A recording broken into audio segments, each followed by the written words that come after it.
12-year-old girl stands behind a diner counter at 6 in the morning, and she is not eating breakfast. She is serving it. Her hands shake because the last time a plate slipped, her uncle broke 2 of her fingers and told the emergency room she fell off a bicycle. Nobody asked questions. Nobody called. Nobody came. She has not been inside a classroom in 14 months. She works 16 hours a day in a forgotten roadside diner along a cracked Arizona highway, and the only thing between her and another beating is the silence she has learned to wear like armor. But today, a convoy of motorcycles pulls into the parking lot, and the man who walks through that door is about to change everything. If this story hits you, and trust me, it will, smash that like button, drop a comment, tell me what city you're watching from, and stay until the very end. Because what these bikers did, nobody satisfyingly expected it.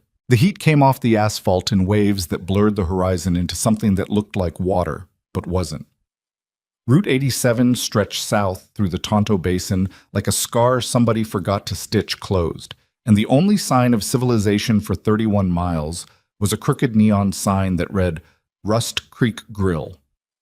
In letters so faded, half the truckers who stopped there thought the place was already shut down. It wasn't. It was worse than shut down. It was still open. Inside, the air conditioning unit had died sometime in March and never been replaced. 2 ceiling fans pushed the same stale air in circles, mixing the smell of old grease with something sharper. Bleach, maybe, or the chemical they used on the floor tiles when something spilled that couldn't be explained to health inspectors. The lunch counter was cracked laminate. The booths had duct tape over the tears in the vinyl. A radio behind the kitchen pass-through played country songs from a decade nobody remembered fondly, and the volume was always too low to hear the words, but too loud to forget the sound was there. Maisie Rowan carried 3 plates on her left arm and 1 in her right hand. She was 12. She weighed 78 pounds. The plates together weighed almost 9, and the distance from the kitchen window to booth 6 was 22 steps across a floor that had been mopped with too much soap, which meant it was slick in the places where the tile grouting had worn away. She knew this.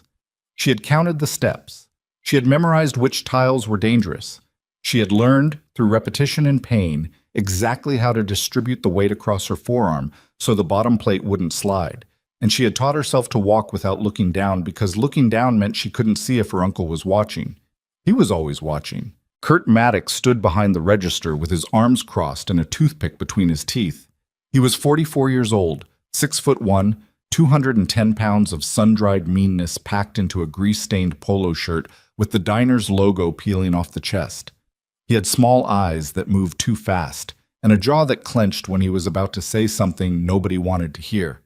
He owned Rust Creek Grill outright, bought it from a widow who needed cash for her husband's medical debt. And he ran it the way some men run everything, through fear, silence, and the absolute certainty that nobody who mattered was paying attention. Maisie was his niece, his sister's kid. When her parents died in a head-on collision outside Payson 18 months ago, Kurt had filed for emergency guardianship. He told the judge he was the only family she had left. He told social services he would enroll her in school, provide a stable home, keep her safe. The paperwork went through in 11 days. Nobody followed up. Nobody visited.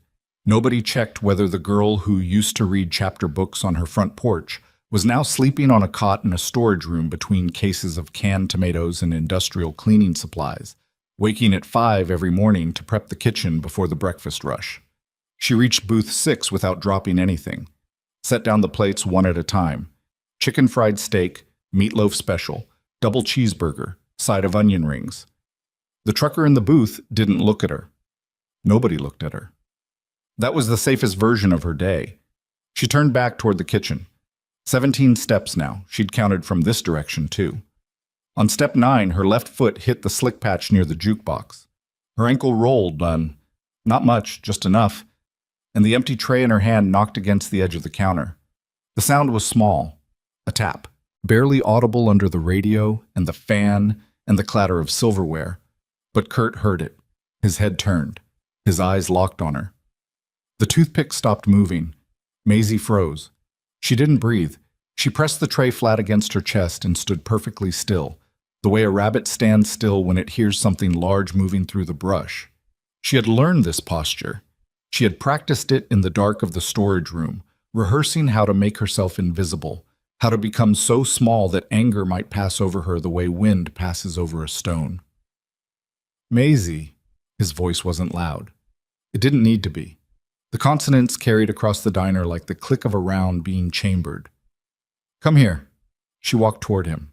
Her sneakers, 2 sizes too big, bought at a thrift store because he said real shoes were a waste of money on a kid who'd just outgrow them, made no sound on the tile. When she reached the register, he leaned down. His breath smelled like coffee that had been sitting on the burner too long. You almost dropped something. I didn't drop it. I said almost. His hand closed around her left wrist. Not fast, slow. The way someone tests the ripeness of fruit.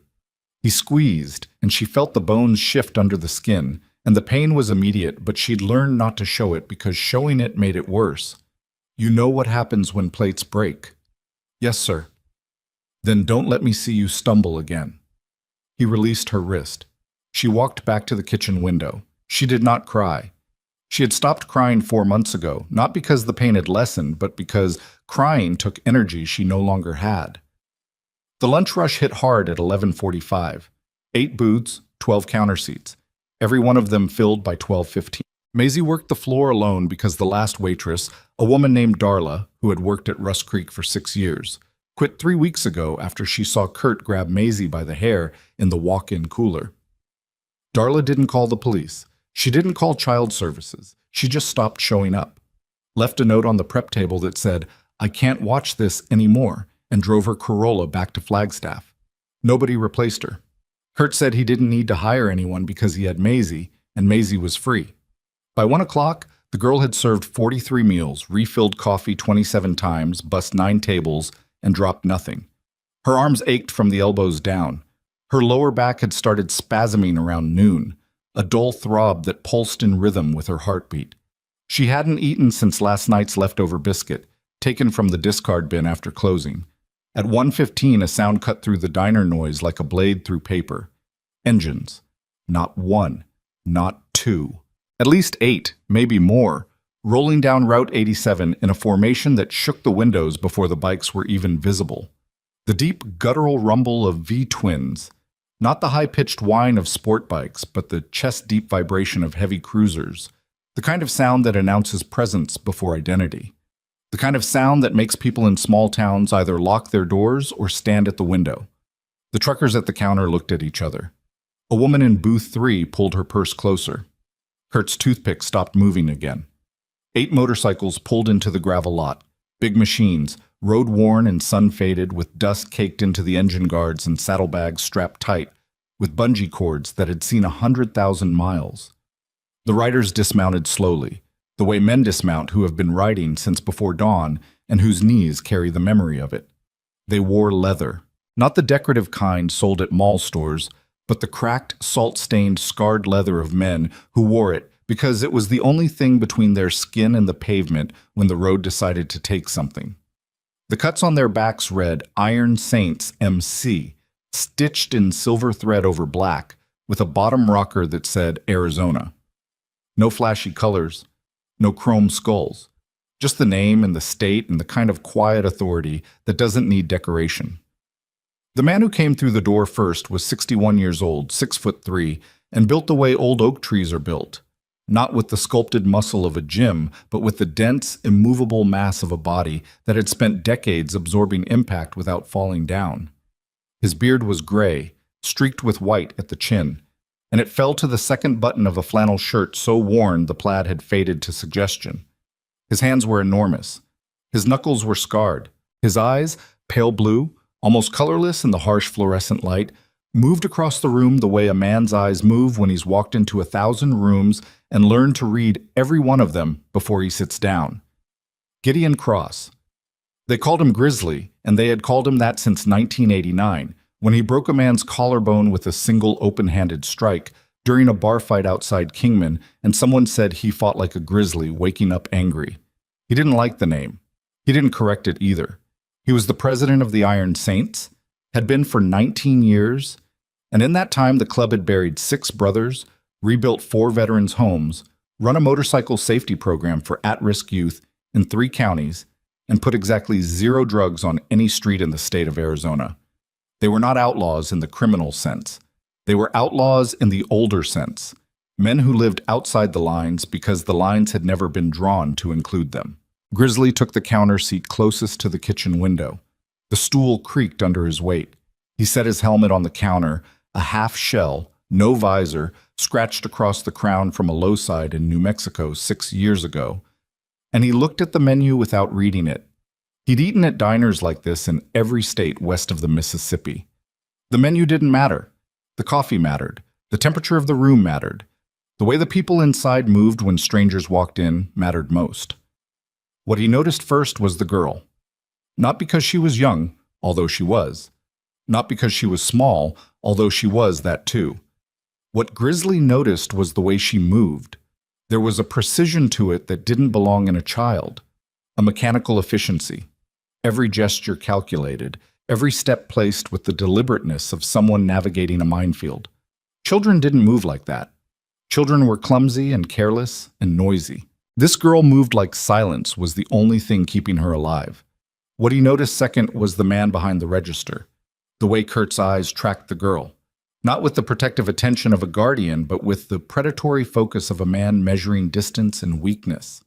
Maisie brought a pot of coffee to the counter. She poured without looking up. Her hand trembled, just slightly, just enough that the surface of the coffee shivered in the mug, and when she set the pot down, the sleeve of her oversized shirt rode up 2 inches above her left wrist. Grizzly saw the bruises. They were old, yellowed at the edges, fading from purple to green, but the pattern was unmistakable. Finger marks. 4 parallel lines wrapping around the wrist like a bracelet made of damage. He didn't react. He picked up his coffee. He drank. Behind him, the other riders filled the remaining counter seats in 2 booths. They ordered food. They talked among themselves in the low, unhurried tones of men who had nowhere to be but chose to be here. A man named Sullivan, Sully, the club's sergeant-at-arms, 53, former Army Ranger, 2 tours in Iraq, a Purple Heart he kept in a sock drawer because he said the box it came in was nicer than anything he'd done to earn it, watched the kitchen through the pass-through window. A younger rider named Caleb, 29, a combat medic who'd left the service after his 3rd deployment because the VA had lost his paperwork twice and denied his claim a 3rd time, studied the girl's gait the way he'd been trained to study patients who wouldn't admit they were hurt. Nobody said anything. Nobody needed to. They had all seen it before. Every man at that counter carried a story about the moment someone should have stepped in and didn't. Some of them carried it because they were the ones no one stepped in for. Maisie moved through the afternoon in the same mechanical rhythm. She delivered plates. She wiped tables. She refilled coffee without being asked because being asked meant Kurt noticed she was falling behind, and falling behind meant something happened after closing. The bikers watched her the way sentries watch a perimeter, without staring, without drawing attention, noting everything. At 2:40, the diner emptied out. The truckers left. The couple in booth 3 paid and went. The afternoon heat pressed against the windows like something trying to get inside. Kurt retreated to the back office, and the sound of his voice on the phone, low, irritated, arguing with a supplier about a late delivery, filtered through the thin wall. Maisie cleared the last table. She carried a stack of plates to the kitchen window. 5 of them, stacked too high for her arms, too heavy for her wrists. She walked carefully. She walked the way she always walked, counting steps, avoiding the slick tiles, holding her breath.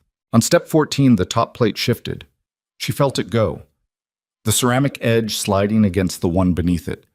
The weight redistributing, gravity pulling at the stack like a hand reaching up from the floor. She tried to compensate, tilted her arm, pressed her chin against the top plate to hold it, but she was tired, and her wrist was still sore from the morning, and the stack was too high. The plate slid off and hit the floor. The sound was enormous. In the empty diner, it sounded like a gunshot.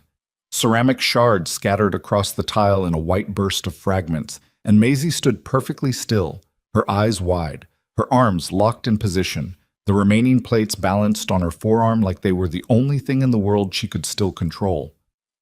From the back office, silence. Then the scrape of a chair, footsteps. Her breathing stopped. Her whole body went rigid. Not the rigidity of preparation, but the rigidity of surrender, the posture of someone who knows what's coming and has decided that bracing for it is worse than simply letting it arrive. The office door opened. Grizzly set his coffee mug down. The ceramic touched the counter without a sound.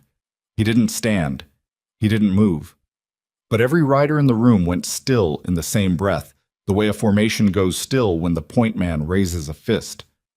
Kurt came around the corner. His face was already arranged, the jaw set, the eyes narrow, the controlled fury of a man who had rehearsed this particular violence so many times it had become routine. He didn't yell. He didn't need to. He walked toward Maisie with the measured stride of someone who knew that anticipation was worse than the act itself, and that making a child wait for pain was its own kind of weapon. "What did I tell you?" It wasn't a question. Maisie's lips moved, but no sound came out. The remaining plates trembled on her arm. "What did I say would happen?" "I'm sorry. I'll clean it up. You'll do more than clean it up." His hand reached for her. "Excuse me." The voice came from the counter, low, unhurried, the kind of voice that doesn't rise because it doesn't need to. Kurt's hand stopped mid-reach. He turned. Grizzly sat on his stool with his coffee mug in front of him and his hands flat on the counter, palms down, the way a man places his hands when he wants you to see them and understand that what he's offering is still a choice. "The girl drops a plate," Grizzly said. "Plates break. That's what they do." Kurt's eyes moved from the old biker to the 7 men behind him. He calculated. Grizzly could see him doing it, counting bodies, measuring threat levels, running the math of confrontation against the math of restraint. "This isn't your business," Kurt said. "Didn't say it was." "Then stay out of it." Grizzly picked up his mug, drank, set it back down. "Sweetheart," he said, not looking at Kurt, looking at Maisie. "Hand me the plates."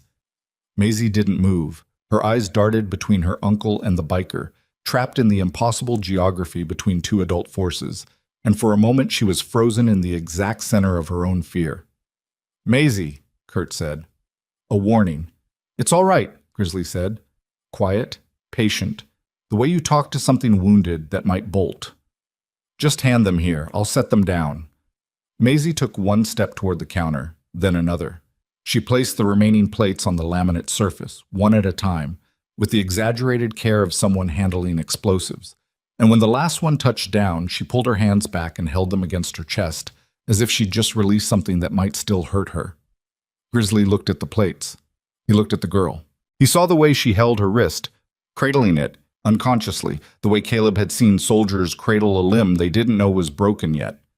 Then he looked at Kurt. The 2 men held eye contact for exactly 4 seconds. In that silence, something passed between them that had no words.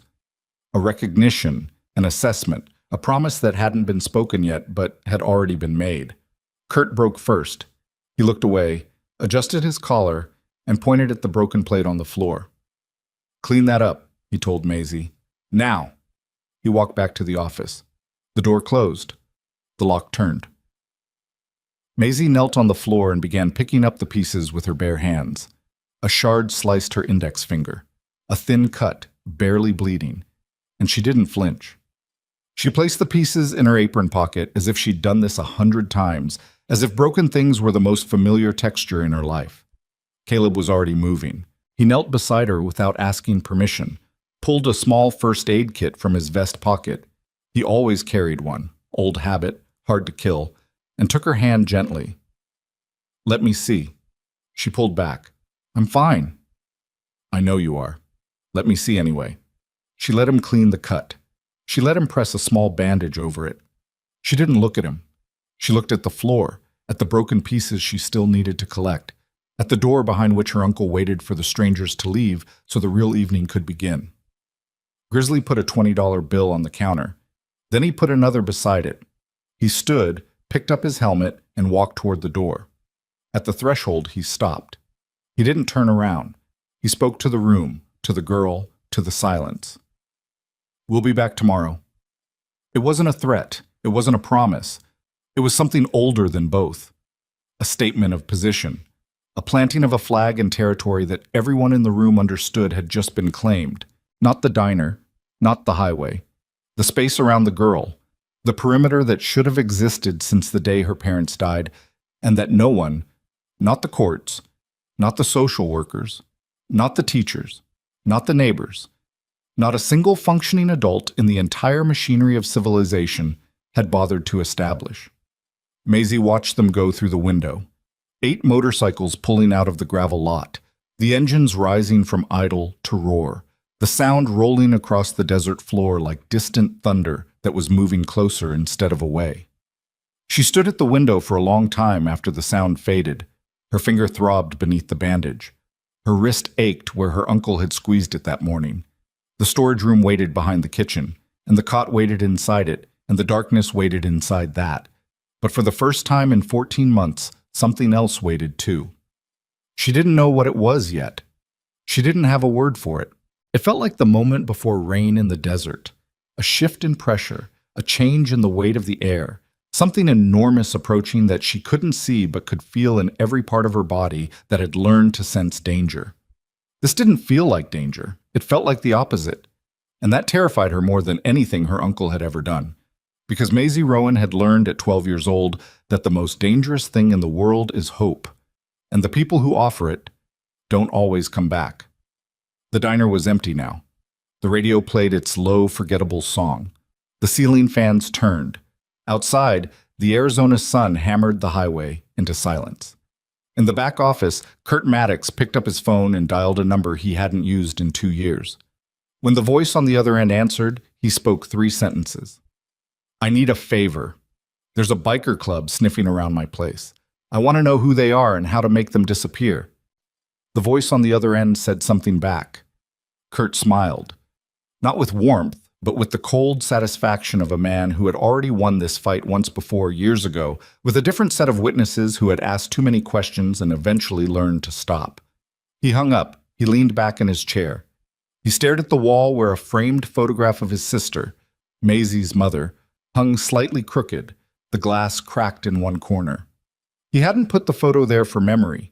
He'd put it there to remind himself that the last person who had tried to take Maisie away from him was buried on a hillside outside Payson, and that accidents happened all the time on Arizona highways, and that the world was full of people who meant well but never followed through. He reached for his coffee. The mug was cold. He drank it anyway. 26 miles south, Grizzly pulled his motorcycle to the shoulder of Route 87 and killed the engine. The other riders stopped behind him, one by one, the formation tightening the way it always did when the lead bike went still. Dust rose around them and hung in the air like smoke. Sully pulled up beside him, killed his engine, waited. Grizzly sat with his hands on the handlebars, staring at the desert. His jaw was tight. His eyes were somewhere else. Somewhere decades old, a kitchen in Bakersfield where a man who called himself a father used the same measured walk, the same quiet voice, the same calculated pause before the hand came down. Grizz, I saw her wrist. I know. I saw the way she held it. We all saw it. Grizzly's hand squeezed the grips until the leather creaked. She's been holding plates all day with a wrist he damn near broke this morning, and she didn't make a sound. 12 years old. Not a sound, Sully. Sully said nothing. There was nothing to say. How long? Grizzly asked. Caleb says the bruises are layered, some fresh, some weeks old, some months. He says it's been going on a long time. Grizzly closed his eyes. The desert wind pushed against his face, carrying sand and heat and the faint chemical smell of the highway. We call the state? Sully asked. The state already had her. The state handed her to him. Then what? Grizzly opened his eyes. He looked south, toward the diner, toward the girl, toward the man who kept her in a storage room and broke her fingers and called it family. We go back tomorrow, and the day after that, and the day after that. We sit. We eat. We watch. We build a case so tight that when it opens, it doesn't just take him down. It buries him in a hole he can't lawyer his way out of. And if he hurts her before then? The question hung in the air between them. The wind moved through the desert scrub. Somewhere in the distance, a hawk circled in a thermal, riding the heat skyward. Grizzly didn't answer. He didn't need to. Every man on that shoulder knew what the answer was, and every man knew the cost of it, and every man started his engine and pointed his bike south toward a diner where a 12-year-old girl was cleaning broken plates off a floor with her bare hands while the man who was supposed to protect her sat in a locked office making phone calls about how to make the only people who had noticed her disappear.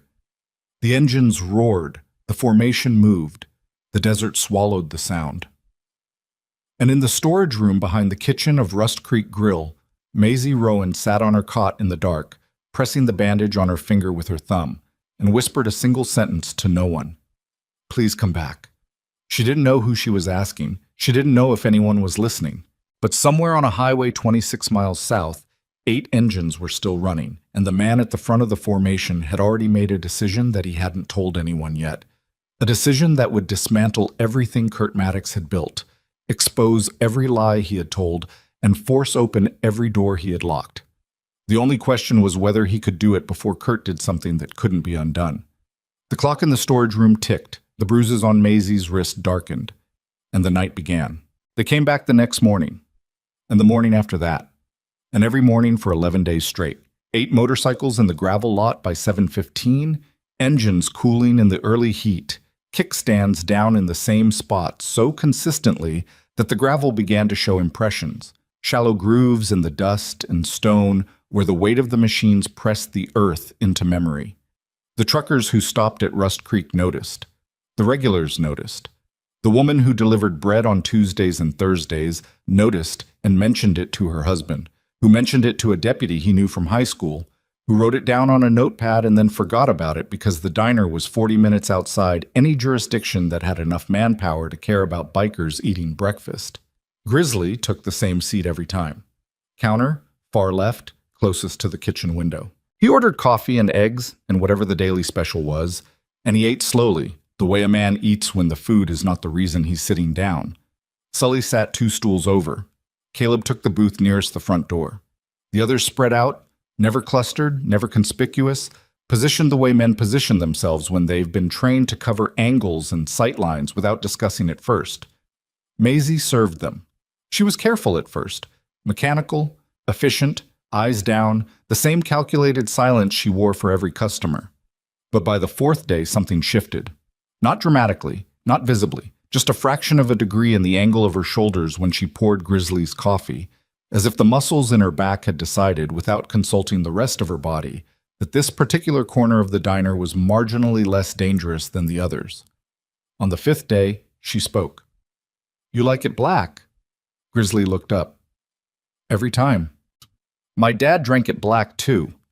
The sentence landed on the counter between them like something fragile set down by unsteady hands. Grizzly didn't reach for it. He didn't ask a follow-up question, he didn't lean forward or soften his voice, or do any of the things that adults do when they sense a child is about to open a door they've kept locked. He just nodded. Smart man. Maisie almost smiled. The expression didn't quite reach her mouth. It stopped somewhere around her eyes, a flicker, a ghost of something that had once lived in her face and been evicted. But it was there. Caleb saw it from the booth. Sully saw it from 2 stools over. Every man in the room saw it and said nothing, because they understood that what they were watching was not a smile, but the first sign of life in a body that had been surviving instead of living for 14 months. On the 7th day, Maisie told Grizzly about the storage room. She didn't announce it. She didn't sit down and deliver a testimony. She mentioned it the way a child mentions something they believe is normal, casually, without emphasis, as if sleeping between cases of canned tomatoes on a cot with no sheets was simply how the world worked. "I couldn't sleep last night because the compressor on the walk-in makes this sound, like clicking. It clicks all night." "Where do you sleep?" Grizzly asked. He already knew. He asked anyway because documentation required her words, not his assumptions. "The storage room, behind the kitchen." "That where your uncle set up your room?" "It's not a room. It's where the stuff goes. I just sleep there." Grizzly drank his coffee. His hand was steady. His jaw was not. On the 9th day, Caleb performed what he later described to Naomi Pierce as an informal triage assessment. He didn't touch Maisie. He didn't ask to examine her. He simply watched. The way she favored her left side when carrying heavy trays, The slight limp that appeared after 2 o'clock when her body began surrendering to fatigue. The involuntary flinch response whenever a sound came from the back office. The way she held her right hand at an angle that suggested the third and fourth fingers didn't bend correctly. He wrote his observations in a small notebook he carried in his vest.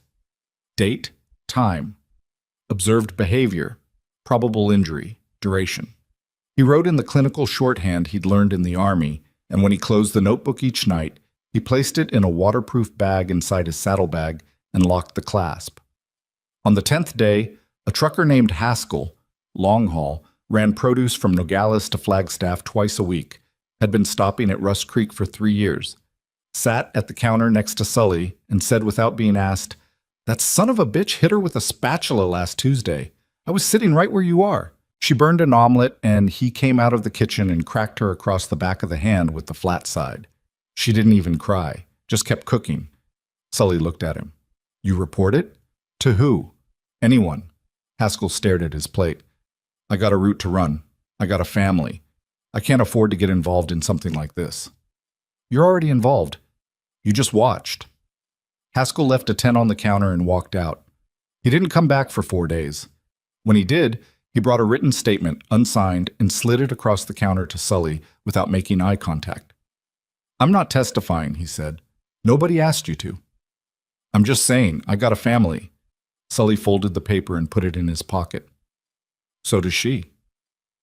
On the 11th day, everything fractured. It started at the clubhouse, a converted machine shop on the southern edge of the town of Sunflower, 20 miles below Rust Creek. The building had been a welding operation in the 90s, then a storage facility, then nothing, and the Iron Saints had leased it 7 years ago for a price that reflected the landlord's accurate assessment that nobody else wanted it. The walls were corrugated steel. The floor was poured concrete stained with decades of oil and flux. A long wooden table ran down the center of the main room, scarred with cigarette burns and knife marks, and the ring-shaped ghosts of 1,000 beer bottles.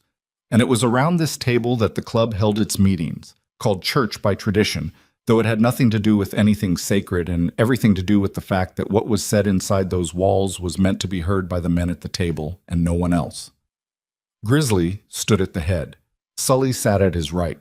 Caleb sat 3 chairs down with his notebook open. Naomi Pierce, not a member, never would be, but the club's attorney and the only civilian who had earned a permanent seat at the table, sat at the far end with a legal pad and a pen she hadn't uncapped yet. The rest of the officers filled the remaining chairs. Vice President, a man named Draper, 47, ex-Marine, who ran a diesel repair shop in Cave Creek and had the kind of face that looked like it had been assembled from spare parts that didn't quite match. Secretary, a man named Loomis, 51, a former high school teacher who had left the profession after a student he'd reported as abused, was returned to the home by CPS and died 6 weeks later. Treasurer, a man named Birch, 60, retired corrections officer, who kept the club's finances in a system so meticulous the IRS had audited them twice and found nothing because there was nothing to find. Grizzly laid it out.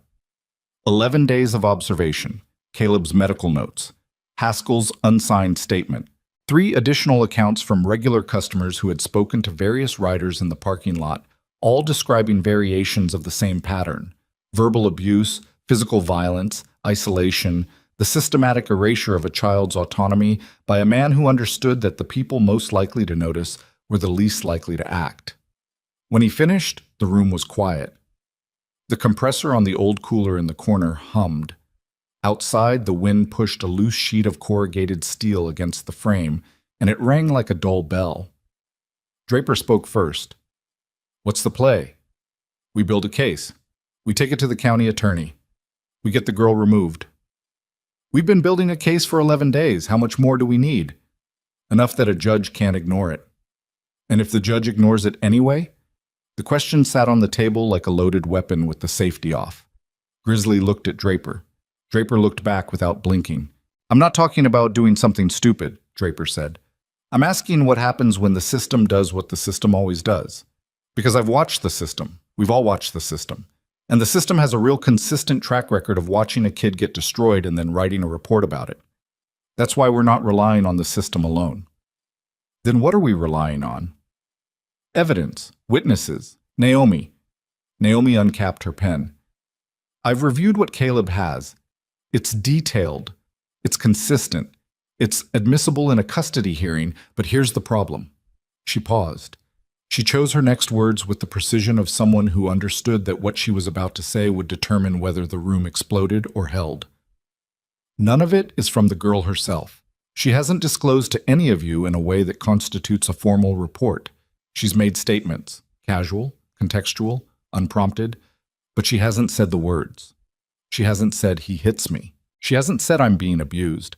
And until she does, or until someone witnesses an act of violence in real time and is willing to testify under oath, what we have is a compelling narrative supported by circumstantial evidence.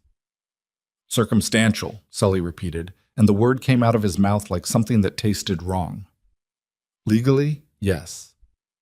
I watched her flinch every time a door opened for 11 straight days. I watched her hold her hand like her fingers were broken. I watched her eat scraps out of a discard bin when she thought nobody was looking. That's circumstantial? In court? Yes. The silence that followed was not empty. It was pressurized. Grizzly could feel it in the room. The specific tension of men who had spent their lives in systems that promised protection and delivered paperwork, who had watched the gap between what was right and what was legal swallow people whole. Loomis leaned forward. I need to say something. He paused. His hands were flat on the table, and his thumbnails were white from the pressure. 23 years ago, I was a teacher. I had a student named Marcus. He came to school with bruises. I reported it. I reported it 4 times. CPS visited the home. They wrote a report. They said the home was adequate. They said the father was cooperative. They closed the case. He stopped, swallowed. Marcus died on a Saturday morning. His father beat him with a belt buckle until his liver ruptured. He was 9 years old. I stood in the funeral home and I looked at that little boy in that box and I told myself I would never stand by and file reports while another child died waiting for the system to remember they existed. Nobody spoke. So I hear what Naomi is saying, Loomis continued. I hear the legal framework. I hear circumstantial. But I need everyone at this table to understand something. That girl is running out of time. Every day we sit in that diner eating eggs and taking notes. She goes back to that storage room, and the man who is supposed to be taking care of her is hurting her, and she is alone, and she is 12, and she does not have the luxury of waiting for our case to be airtight. Grizzly let the words settle. He looked at every face at the table. He saw Loomis's raw, unfinished grief. He saw Draper's barely contained fury. He saw Caleb's clinical stillness masking something underneath that none of them talked about. He saw Sully watching him the way Sully always watched him, waiting for the call, ready to move in whatever direction the call demanded. Nobody at this table is waiting, Grizzly said, but nobody at this table is going to give that man an excuse to play victim either. We rush this, we make a move before the evidence is locked, and what happens? He gets a lawyer. The lawyer says we're a biker gang harassing a small business owner. The judge buys it because judges buy it every time. The girl goes back to him. And then what? Then we've done exactly what every system that failed her has already done. Wow, we made it worse. And if something happens to her tonight, Draper asked, tomorrow, while we're building our airtight case? Grizzly met his eyes. Then I'll answer for it, personally. That's not good enough. The words hit the room like a slap. Draper didn't flinch, didn't look away. The 2 men, president and vice president, 19 years of shared road, shared blood, shared silence, stared at each other across the scarred table, and for the first time in anyone's memory, the space between them felt like a fault line. You want to say that again? Grizzly's voice was low, not threatening, tired. The kind of tired that lives in the bones of men who have been carrying weight so long they've forgotten what standing up straight feels like. I'll say it as many times as you need to hear it.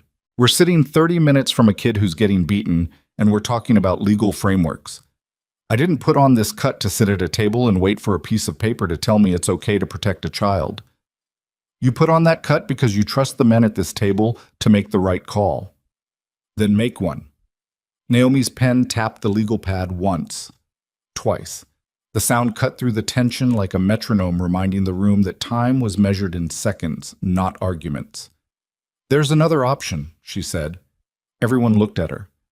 We file an emergency report with the Department of Child Safety. Not a phone call. A formal filing with documented evidence. Caleb's medical observations. The unsigned witness statements. I can work with those. Photographs of the storage room where she sleeps. Time-stamped records of every visit. I attach my name, my bar number, and a legal brief arguing imminent danger. It won't guarantee removal, but it triggers a mandatory investigation within 72 hours. And once that investigation is open, everything we've collected becomes part of the record. 72 hours, Sully said. That's 3 more days. It's the fastest legal mechanism available. For who? For us or for her? For the case. Sully stood up. His chair scraped the concrete floor, and the sound echoed in the steel-walled room like a challenge. He didn't raise his voice. He didn't need to. He was 6'2" and 230 pounds, and he had a voice that came from somewhere deep in his chest. A voice that had called orders across firefights and carried wounded men through darkness. And when he spoke, the room listened not because of his rank, but because of what the sound itself carried. I have sat in that diner for 11 days. I have watched that girl pour coffee with hands that shake because the man in the back office broke her fingers and told the ER she fell off a bike. I have watched her eat leftovers out of a trash bin. I have watched her flinch at the sound of his footsteps. I have watched her disappear into a room the size of a closet every night, knowing what's waiting for her in the morning. And you're telling me the fastest thing the law can do is give her 3 more days of that. I'm telling you what the law allows. Then the law is failing her. The same way it failed her when it put her in his custody. The same way it fails every kid like her. Grizzly stood. The room went silent. Not the silence of waiting. The silence of men recognizing that the next words would determine the shape of everything that followed. Naomi, file the report. Tonight. Everything we have. Naomi nodded. Caleb, I need photographs of that storage room, the cot, the conditions. Whatever you can document without alerting him. I'll need access. Maisie takes a bathroom break every afternoon around 3. The storage room is next to the restrooms. I'll keep Kurt at the counter. Understood. Sully. Sully looked at him. The anger in his face hadn't dissipated. It had compressed, folded inward, pressurized into something denser and more controlled, the way munitions are packed. I hear you, Grizzly said. Every word. You're not wrong. But 3 days. Give me 3 days. If the state doesn't move in 72 hours, we move. My call. My responsibility. Whatever it costs. Sully held his gaze for a long time, then he nodded. Once. The kind of nod that is not agreement but an extension of trust, provisional, conditional, borrowed against a debt that would come due if the promise behind it wasn't kept. The meeting broke at 9:40. The writers filed out into the dark. The desert night had dropped the temperature 30 degrees in 2 hours, and the cold hit their faces like a corrective, a reminder that the world outside the steel walls was real and waiting and indifferent to the decisions made inside. Grizzly was the last one out. He stood in the doorway and lit a cigarette, his first in 3 days, a habit he'd been trying to kill for 2 years, and that kept resurrecting itself at the exact moments when his hands needed something to do besides form fists. The smoke rose into the night sky and dissolved against the stars. Naomi walked up beside him. She didn't speak for a moment. She watched the riders mount their bikes, watched the headlights click on one by one, watched the formation assemble in the dark. You're losing them, she said. I know. Draper's not going to wait 3 days. I know that too. And Sully's holding together because he trusts you. But trust has a shelf life when a child is involved. Grizzly exhaled smoke. What do you need from me? I need you to understand what happens if anyone in that club takes a single step outside the legal boundary I've built. One confrontation, one threat, one finger laid on Kurt Maddox, and every piece of evidence we've collected becomes tainted. Every witness becomes unreliable. Every argument I make in front of a judge gets dismantled by a defense attorney who will stand up and say these men are a violent motorcycle gang who terrorized a hardworking single guardian, and the girl goes back. She's not going back. Then keep your men on their leash. They're not dogs, Naomi. No, they're better than dogs. Dogs don't carry guilt about the kids they couldn't save 20 years ago. Your men do, and guilt makes people do impulsive things. She turned and walked to her car, a 10-year-old sedan that she kept meticulously clean because she believed that discipline in small things was the foundation of discipline in large ones. She opened the door, paused, and looked back. 72 hours, Gideon. That's what I can promise. After that, it's out of my hands and into the courts. And if the court fails? She didn't answer. She got in her car and drove away, and the taillights disappeared around the curve of the road like two red eyes blinking shut. Grizzly finished his cigarette, crushed it under his boot, stood alone in the parking lot of the machine shop, and listened to the last engines fade into the distance. His phone buzzed. A text from an unknown number. No name, no signature. Just 6 words. Stop coming to the diner. Final warning. He stared at the screen. The blue light painted his face in cold electric shadow. Then a second message arrived. This one had an attachment. He opened it, and the blood drained from his face so fast he felt the cold move from his skin inward, through muscle and bone, settling in the center of his chest like a stone dropped into still water. It was a photograph. Maisie's cot. The storage room. The bare light bulb overhead. And on the cot, placed deliberately, positioned so there could be no mistaking the message, a single plate, shattered into pieces, arranged in the shape of a handprint. Beneath the photo, 3 more words. She broke another one. Grizzly's hand closed around the phone. His knuckles whitened. The desert wind cut across the parking lot, carrying dust and cold, and the distant howl of something that might have been a coyote, or might have been the sound the night makes when it knows something terrible is about to happen and can do nothing but watch. He called Sully. 1 ring, 2. Get everyone back, now. What happened? He knows, and he's telling us he doesn't care. The line went dead. 30 seconds later, the first engine fired in the distance. Then another. Then another. The sound built like a wave. Not the roar of aggression, but the deep, sustained growl of something ancient and patient that had just been given a reason to stop being patient. 72 hours. That was the promise. That was the legal framework. That was the boundary Naomi had drawn in careful, precise lines around the space between what was right and what was allowed. But in a storage room off a cracked Arizona highway, a 12-year-old girl was lying on a cot surrounded by broken ceramic, and the man who put it there was not counting hours. He was counting how many more plates he had left, and somewhere between Sunflower and Rust Creek, 8 motorcycles screamed through the desert night, and the man at the front of the formation understood with absolute ice-cold clarity that the 3 days he had asked for had just been reduced to none. The road ahead was dark. The choice was darker. And the only light for 30 miles was the glow of a phone screen showing a photograph that no legal brief, no court filing, no 72-hour timeline could unsee. They made it back to the clubhouse in 14 minutes. A ride that should have taken 22. Nobody spoke about the speed. Nobody needed to. The photograph on Grizzly's phone had passed from hand to hand in the parking lot like a piece of shrapnel pulled from a wound. Each man who looked at it held it for no more than 3 seconds before passing it to the next, and each man's face changed in exactly the same way.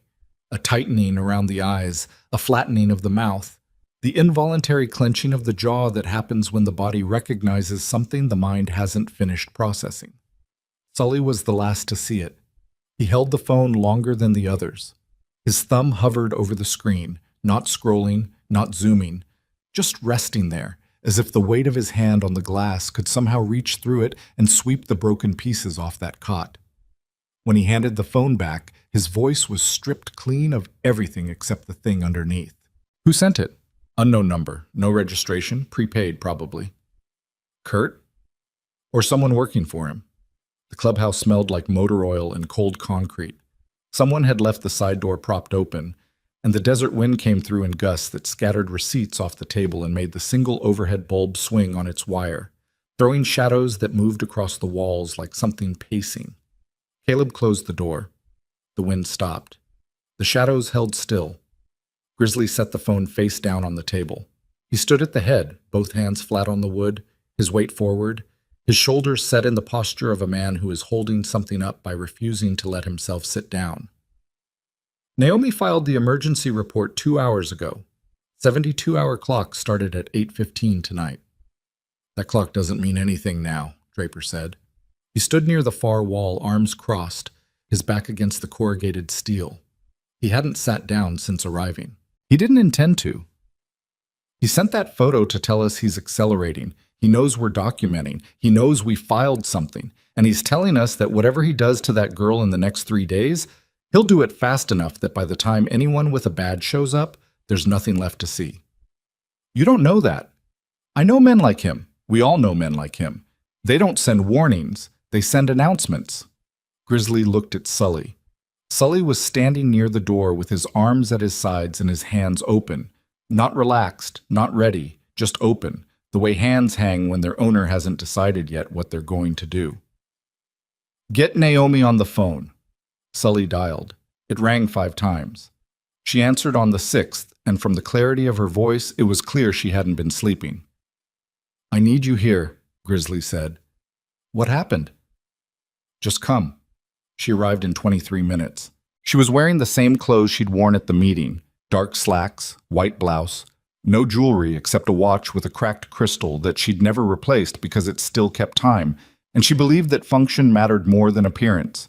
She walked to the table, saw the phone face down, and looked at Grizzly with an expression that was already preparing for what it was about to see. He turned the phone over. She looked at the photograph for 7 seconds. Her face didn't change. She was trained not to let it change. But her hand moved. A small, unconscious gesture. Her right hand reaching for her left wrist and gripping it, the way someone grips a railing when the ground shifts. When did this come in? 9:51. Have you contacted law enforcement? Not yet. Why not? Because I need you to tell me what happens when I do. Naomi set her bag on the table. She pulled out a legal pad, the same one from the meeting, the same pen, and she sat down in the chair at the far end and didn't speak for 30 seconds. The men in the room watched her the way soldiers watch a surgeon, with the specific patience of people who understand that the next words will determine whether someone lives or dies, and that rushing those words is its own kind of violence. If you contact the Gila County Sheriff's Department with this photograph, they are obligated to respond. A deputy will be dispatched to the diner. The deputy will make contact with Kurt Maddox. Kurt Maddox will say he doesn't know what they're talking about. The deputy will request access to the premises. Kurt will either grant it or deny it. If he grants it, he will have already cleaned the storage room. A man who stages a photograph like this is a man who plans his next 3 moves before he makes the first one. If he denies it, the deputy will need a warrant. A warrant requires probable cause. A photograph from an anonymous number sent to a known motorcycle club does not meet the threshold for probable cause because the chain of custody is non-existent, and any first-year defense attorney will argue it was fabricated. The silence in the room was the kind that has weight. It pressed against the walls. It pressed against the men standing in them. So we can't use it, Sully said. You can't use it as evidence in a legal proceeding. You can use it as grounds for a wellness check, but a wellness check gives Kurt advance warning, and advance warning gives him time to prepare. Prepare how? Move the girl, clean the room, establish an alibi, call his own attorney if he has one, present a cooperative front to the responding deputy, offer coffee, show the girl's bedroom, not the storage room, a different room, one he's set up in advance with a bed and a lamp and a stuffed animal, because men like this always have a version of the house that's ready for inspection. Draper pushed off the wall. So what you're telling us is that the law can't protect her. The system can't protect her. And the evidence we've spent 11 days collecting doesn't matter because the one piece that proves what's happening right now came from a phone number that nobody can trace. I'm telling you that the legal system has specific requirements for admissibility and due process, and those requirements exist for reasons that those requirements are going to get that girl killed. Draper. Grizzly's voice cut through the room, not loud, never loud, just the specific frequency that stopped movement and held attention, the command tone of a man who had earned the right to use it, and who used it so rarely that its appearance alone changed the atmosphere. Draper stopped talking. His jaw worked. His hands found each other behind his back, fingers interlocked. The posture of a man physically restraining himself from doing what every part of his body was demanding. Grizzly turned to Naomi. What about her parents' accident? The question landed differently than anything else he'd said that night. Naomi looked up from her legal pad. The pen stopped moving. Something shifted in her face, a recalibration, the way a compass needle swings when it detects a new magnetic field. What about it? Head-on collision outside Payson, 18 months ago, both parents killed. Kurt filed for guardianship 11 days later. Nobody contested it. Nobody investigated. The accident was investigated. Highway Patrol filed a report. I'm not talking about the accident. I'm talking about Kurt. 11 days, Naomi. His sister dies in a car wreck, and 11 days later he's standing in front of a judge with guardianship paperwork already prepared, filed and approved. Who does that? The room went still. Not the charged stillness of confrontation, something deeper. The stillness of men who have just heard a door open in a house they thought they'd already searched. Naomi's pen was motionless. Her eyes were on Grizzly, but her mind was somewhere else, moving through documents, timelines, the architecture of a custody case she had only examined from the outside until this moment.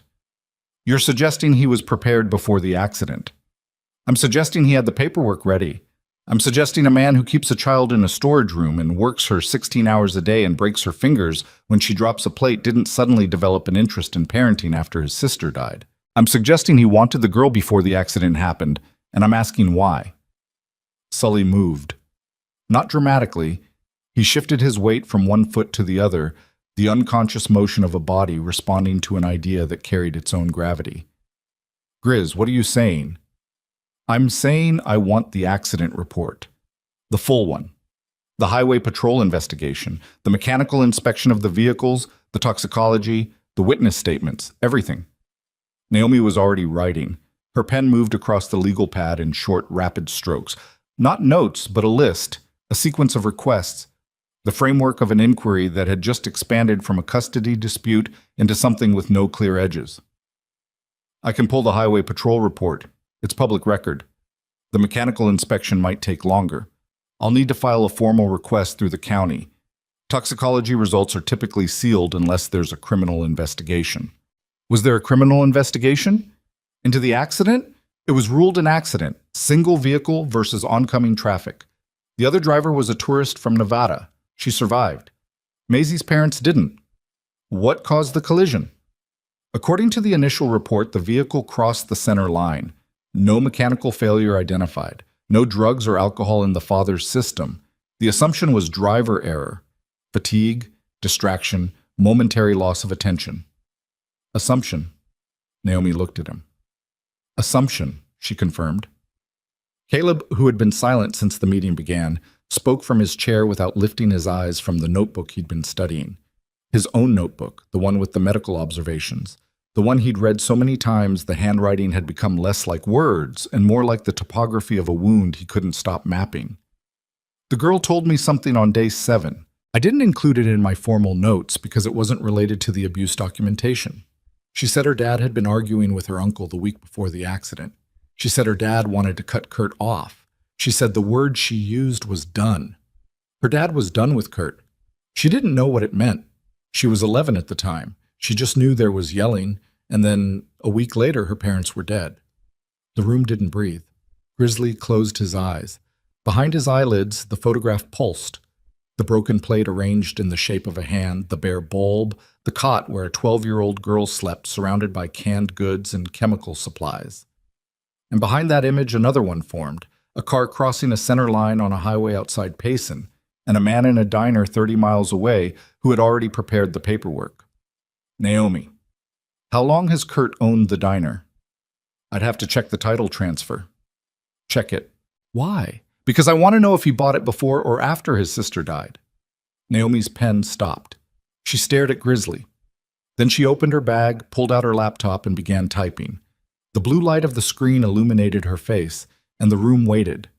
8 men standing in a converted machine shop at 11 o'clock at night, listening to the click of keys and the hum of the old cooler and the wind testing the walls, and understanding collectively that the thing they had walked into 11 days ago was not what they thought it was. It took Naomi 4 minutes. Title transfer was recorded on March 14th, 18 months ago. And the accident? March 22nd. The dates landed like hammer blows. 8 days. Kurt Maddox had purchased the diner 8 days before his sister and brother-in-law died on a highway 20 miles away. He had purchased a business that needed a labor force. He had filed for guardianship of a child who could provide that labor. And the only thing standing between the purchase and the profit was a sister who was alive and a brother-in-law who had just told him he was done. Sully's voice came out hoarse. He bought the diner first. Yes. He needed the girl to work it. That's the implication. And 8 days later, her parents are dead. Nobody said the next sentence. Nobody needed to. It hung in the air between them like smoke from a fire that had been burning for 18 months under a floor they'd been walking on without knowing what was underneath. Draper's arms dropped to his sides. The anger that had been driving him all night, the frustrated, compressed fury of a man who wanted to hit something and couldn't, drained from his body so fast he actually swayed. What replaced it was worse. It was the hollow, disoriented stillness of someone who has just realized that the depth of what they're looking at goes past the bottom of anything they've measured. "We're not talking about abuse," he said. His voice was flat, stripped of inflection, the voice of a man rearranging the world inside his head. "We're talking about something else." Grizzly opened his eyes. "We're talking about a man who may have killed his own sister and her husband to acquire a child for free labor. And we're standing in a room with no authority, no badge, no jurisdiction, and a 72-hour timeline that was already too slow before we knew any of this. What do we do?" The question came from Caleb, the youngest man in the room, the combat medic who had held dying soldiers in places whose names he couldn't pronounce, and who had come home to a country that lost his paperwork, and a government that told him his nightmares weren't service-related. His voice didn't waver. It didn't break. It asked the question the way a man asks it when he needs the answer to function and will not move until he receives it. Grizzly looked at Naomi. "Can you get the accident file to someone who can reopen the investigation? If the mechanical inspection shows evidence of tampering, brake lines, steering components, anything that suggests the vehicle was compromised, I can take it to the county attorney, possibly the state attorney general's office. But I need the file first. And if Kurt has connections in the sheriff's department, which the anonymous texts suggest he might, then pulling that file will alert the same people who may have helped bury the original findings." Helped bury them? An uninvestigated centerline crossover with no mechanical failure, no toxicology, and no witness discrepancies on a road with no adverse weather conditions, involving a vehicle that was presumably well maintained. That's either an accident or it's a file that someone decided not to look too closely at. I don't know which one yet, but I will. Grizzly straightened. He took his hands off the table. He stood at full height, 6'3", the beard, the scarred knuckles, the pale eyes that had just moved from anger through calculation into the cold, luminous calm of a man who has identified the shape of the enemy and will not look away from it again. Here's what happens now. Naomi pulls the accident file. Everything. Mechanical, toxicology, witness statements, the investigating officer's name, the chain of custody on the vehicle. If there's something there, we take it to a jurisdiction that isn't local, state level, federal if it gets there. He looked at Sully. You and Caleb go to Payson.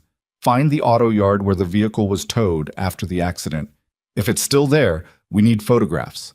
If it's been destroyed, we need the record showing who authorized the destruction and when. He looked at Draper.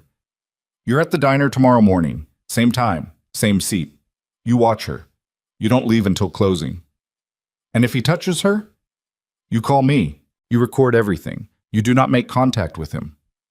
And if he puts her in that storage room and I'm sitting 50 feet away knowing what's happening behind that door?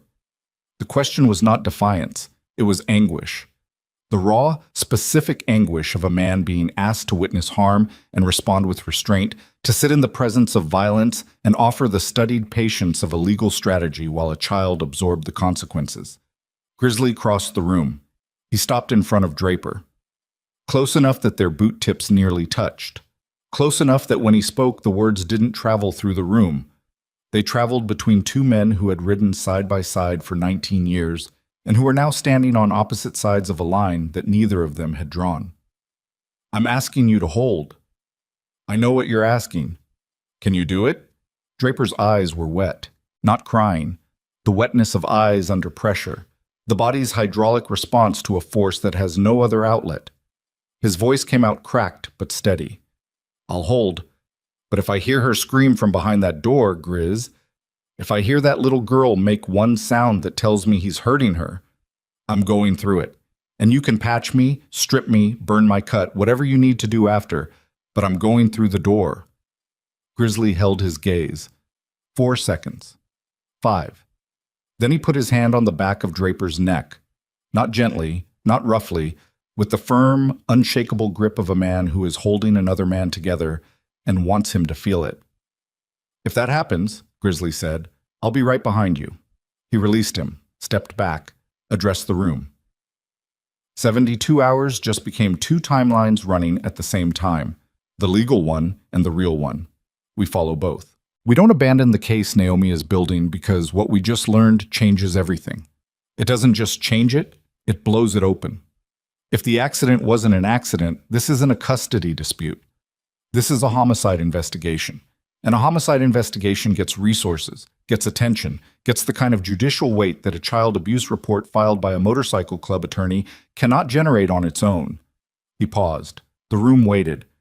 But the real timeline is that girl, right now, tonight, tomorrow morning, the morning after that. She's sleeping on a cot in a room with broken plates left there by a man who may have killed her parents to put her in that room. And she doesn't know any of this. She doesn't know what he is. She doesn't know what he did. She thinks her parents died in a car accident and her uncle took her in because he was family. His voice didn't break. It didn't rise. It stayed in that low, controlled register that every man in the room recognized as the sound Grizzly made when the stakes had passed beyond anything that emotion could address, and only precision remained. She's alone in that room right now, and she asked us to come back. That's the only thing that matters. Everything else, the law, the case, the evidence, the timelines, exists to serve that one fact. She asked us to come back, and we are going to answer that. Nobody moved. Nobody spoke. The bulb swung once on its wire. A gust from somewhere, a crack in the wall, the building breathing, and the shadows shifted and resettled. Then Sully picked up his helmet, then Caleb, then Draper, then Loomis. One by one, the men gathered what they'd set down and moved toward the door, and the order in which they moved was not hierarchy but instinct, the formation assembling itself the way it always did, without instruction, without hesitation, because the direction was clear and the cost of standing still was higher than the cost of moving. Grizzly was the last one out. Again. He killed the light, pulled the door shut, stood in the dark parking lot, and looked up at the sky. No moon, just stars, millions of them. The relentless, indifferent beauty of a universe that did not care whether one little girl survived the man who owned her. He pulled out his phone, opened the photograph one more time. The broken plate, the handprint shape, the bare bulb, the cot. He stared at it until the image burned into his vision, until he could see it when he closed his eyes. A negative impression, white on black, the ghost of a message from a man who believed he was untouchable. Then he closed the phone, mounted his bike, started the engine. The road to Rust Creek was 31 miles of darkness, and somewhere at the end of it, a child was sleeping in a room that might be the last room she ever slept in if the men on this highway didn't reach her in time. He opened the throttle. The desert screamed past, and for the first time in 19 years as president of the Iron Saints, Gideon Cross was not sure if what he was riding toward was a rescue or a war, only that the difference between the two had just collapsed, and the man waiting at the other end of the road had already decided which one it would be. Sully and Caleb reached Payson at 4:17 in the morning. The town was dark, not the darkness of sleep, but the darkness of a place that had pulled its blinds and turned its back, the deliberate practiced darkness of small communities that had learned the difference between not seeing and choosing not to look. They rode through the main street without stopping, past the hardware store and the feed supply and the gas station with one pump and a handwritten sign that said cash only, and they turned south on a county road that had no name, only a number, and followed it for 6 miles until the asphalt gave way to gravel and the gravel gave way to dirt, and the dirt led to a chain-link fence surrounding a lot where the state of Arizona sent vehicles that had been involved in fatal accidents and then forgot about them.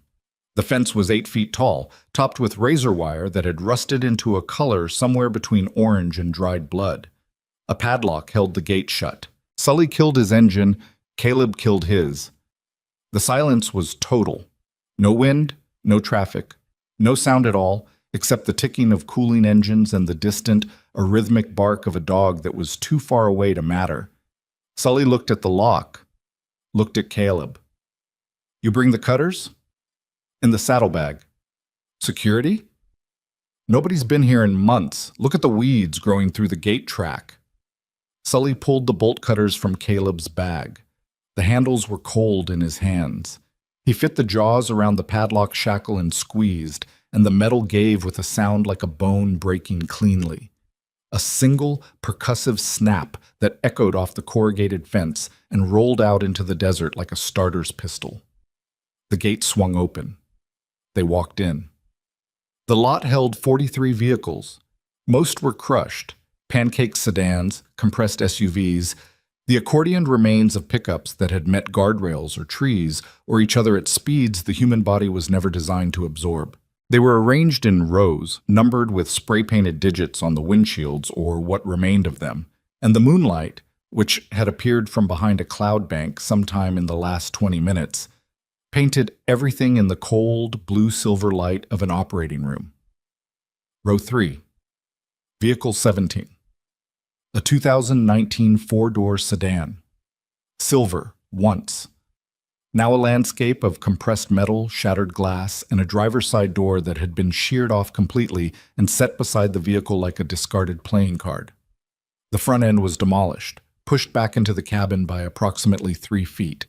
The engine block displaced. The steering column collapsed into the space where a human chest would have been. The passenger side was marginally less destroyed, but the dashboard had buckled inward and the windshield had imploded, leaving 1,000 fragments embedded in the headliner like stars in a negative sky.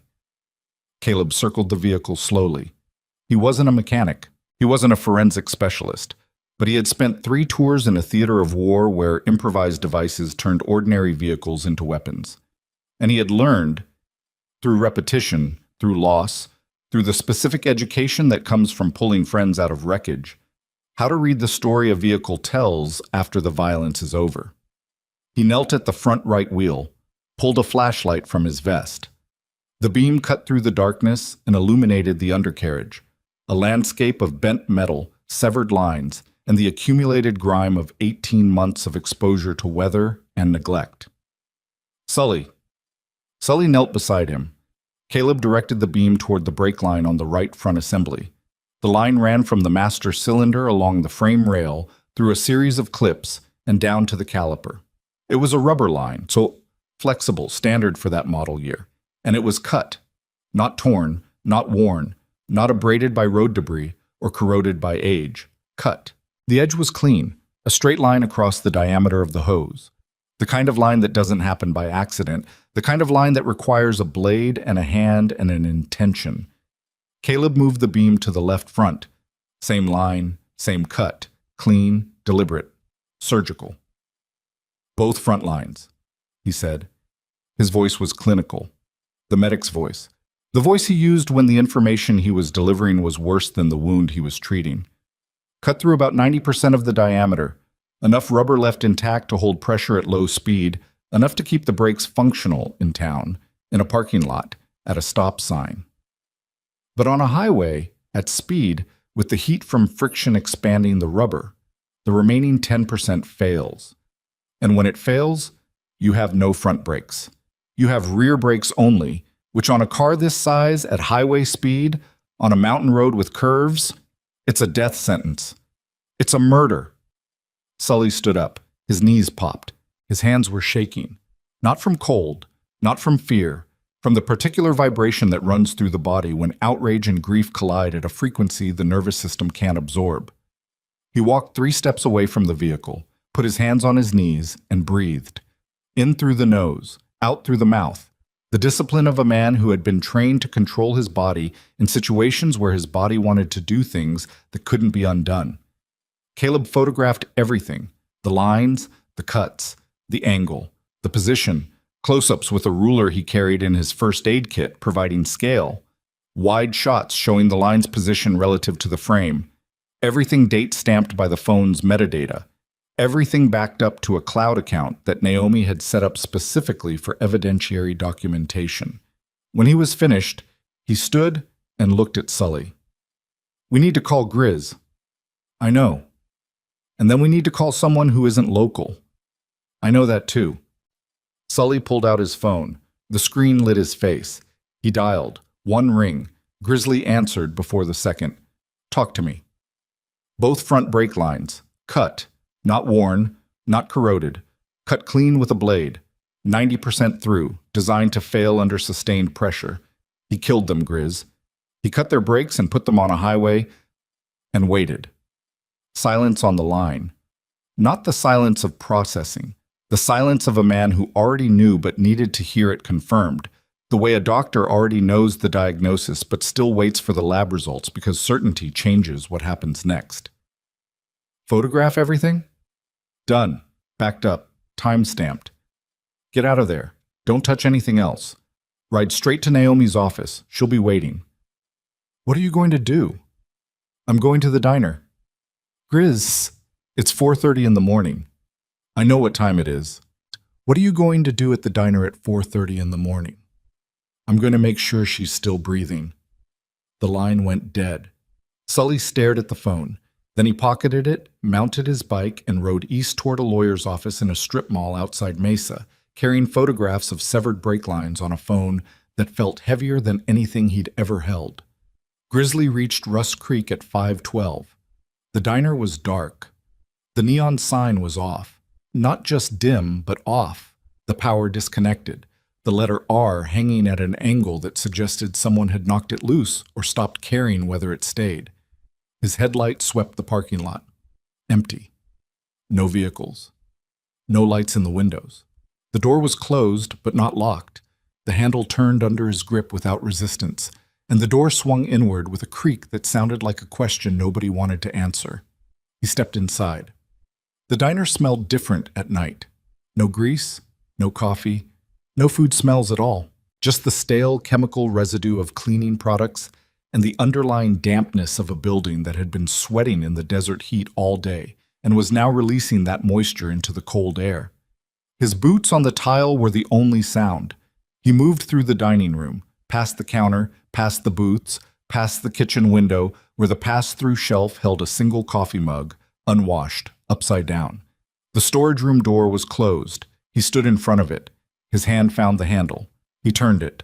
Locked. He knocked. Soft. 2 knocks. The kind of knock that says, "I'm here," without saying who I am. Nothing. Then from inside, a sound so small it could have been a mouse, or the settling of shelves, or the shift of air through a vent. But it wasn't any of those things. It was a breath. The specific, shallow breath of a child who is awake in the dark and has learned to measure the threat of a sound before responding to it. "Maisie, it's Grizzly." Silence. Then the shuffle of fabric. Then the creak of the cot. Then the soft pad of bare feet on concrete. Then, from the other side of the door, her voice, small, hoarse, stripped of everything except the raw material of a child who has been alone in a dark room for hours and is not sure whether the voice on the other side of the door is a rescue or another version of what she's been surviving. "Is he here?" "No, just me." "Are you okay?" A pause. The kind of pause that holds the weight of every answer she could give and every answer she's been trained not to. "He put the pieces on my bed." "I know." "From the plate I broke." "I know, sweetheart." "He said if anyone comes back tomorrow, it'll be worse than plates." Grizzly placed his palm flat against the door. The wood was thin, hollow core, cheap. The kind of door that separates a broom closet from a hallway in a building where nobody expected a child to be sleeping. He could feel the coldness of the room seeping through it. "Maisie, listen to me. You're not going to be here much longer." "What do you mean?" "I mean we're going to get you out." "He won't let that happen. He said if anyone tries to take me, he'll tell the police I stole from him. He said no one will believe a kid over a grown-up. He's wrong. Everyone says that. The sentence broke something in Grizzly's chest that he'd been holding together for 11 days with discipline and patience and the carefully constructed architecture of a legal strategy. Everyone says that. 4 words from a 12-year-old who had already learned that the promise of help was just another sound adults made before they disappeared. He didn't promise her again. Promises were currency, and hers had been devalued by every adult who had spent it without honoring it. I'm going to sit out front until morning. I'll be right outside. You don't have to. I know. He heard her move back to the cot, heard the springs creak, heard the sound of a thin blanket being pulled up by hands that were too tired to do anything else. He stood at the door for another 30 seconds, his palm pressed against the wood, feeling the faint vibrations of her breathing through the grain. Then he walked to the front of the diner, sat on the concrete step outside the door, and waited for the sun. It came at 6:14. The sky bled from black to purple to a bruised orange that spread across the horizon like a stain. The heat arrived with it, not gradually but all at once, the desert's daily insistence that everything alive within its borders earned its survival by enduring. Grizzly watched the highway. No cars, no trucks, nothing moving on Route 87 except heat shimmer and a hawk that traced circles in the thermal column above the diner's roof. At 6:40, a truck appeared, not from the highway, from the access road behind the diner, the unpaved track that connected Rust Creek to the network of dirt roads used by ranchers and surveyors, and people who didn't want their movements visible from the main route. The truck was a white Dodge Ram, 6 years old, with tinted windows and a dent in the driver's side door that looked like someone had kicked it. It pulled into the rear lot and stopped. Kurt Maddox got out. He was wearing jeans and a work shirt and the same grease-stained boots he wore every day, and he was carrying a paper bag from a gas station, coffee, probably, and whatever passed for breakfast at a place that sold fuel and lottery tickets and nothing else. He walked toward the back door of the diner, keys already in his hand, his stride unhurried, his posture that of a man who owned the ground he walked on and expected it to hold. He didn't see Grizzly until he was 15 feet from the front corner of the building. He stopped. The keys jingled. The paper bag crinkled in his grip. His eyes moved from the biker's face to his boots to the motorcycle parked at the edge of the lot, and his expression shifted. Not dramatically, not with the visible startle of a man caught off guard, but with the small, controlled recalibration of someone who had expected this moment and rehearsed his response. "We're closed." Grizzly didn't stand. He sat on the concrete step with his forearms on his knees and his hands hanging between them, relaxed, open, the posture of a man who has nothing to prove and all the time in the world. "I know. Then why are you here?" "Fresh air." Kurt stared at him. His jaw worked around the toothpick. His eyes, those small, fast-moving eyes that calculated everything and trusted nothing, scanned the lot, the road, the diner windows, looking for others. There were none. "You got a problem with me," Kurt said. "Didn't say that." "You've been eating in my diner for 2 weeks. You and your boys. Sitting there watching. You think I don't notice?" "I think you notice everything." "Then you know I'm asking you to leave." "I hear you asking." The distinction was precise enough to land. Kurt's jaw tightened. The toothpick shifted from one side of his mouth to the other. A tell, Grizzly noted, a small mechanical habit that preceded escalation the way a clicking safety precedes a trigger pull. "I don't want trouble," Kurt said. "Nobody does. But if you keep coming around here, if you keep talking to my niece, if you keep interfering with my business, I've got friends who can make things very uncomfortable for you and your club." Grizzly looked up at him. The sun was behind Kurt's head, turning him into a silhouette, a dark shape outlined in orange light, featureless except for the outline of his shoulders and the angles of his jaw. And for a moment he looked less like a man and more like the shadow of one, a cutout in the landscape where a person should have been, but wasn't. "I believe you," Grizzly said. "I believe you have friends. I believe you've used them before. I believe you used them 18 months ago, on a highway outside this town, and I believe you've been using the result of that ever since." The words landed like controlled demolition charges, placed precisely, detonated in sequence, each one collapsing a support structure that held up the architecture of a lie. Kurt's face didn't move. His body didn't move. But something behind his eyes shifted. A flicker, a recalculation, the rapid processing of a man who has just realized that the game he's been playing has rules he didn't anticipate. I don't know what you're talking about. March 14th, title transfer. March 22nd, 2 people dead on the highway. 11 days later, you're standing in front of a judge with guardianship paperwork that was already prepared. Both front brake lines cut 90% through with a blade, designed to hold at low speed, designed to fail at highway speed, on a mountain road, with curves. Kurt's hand crushed the paper bag.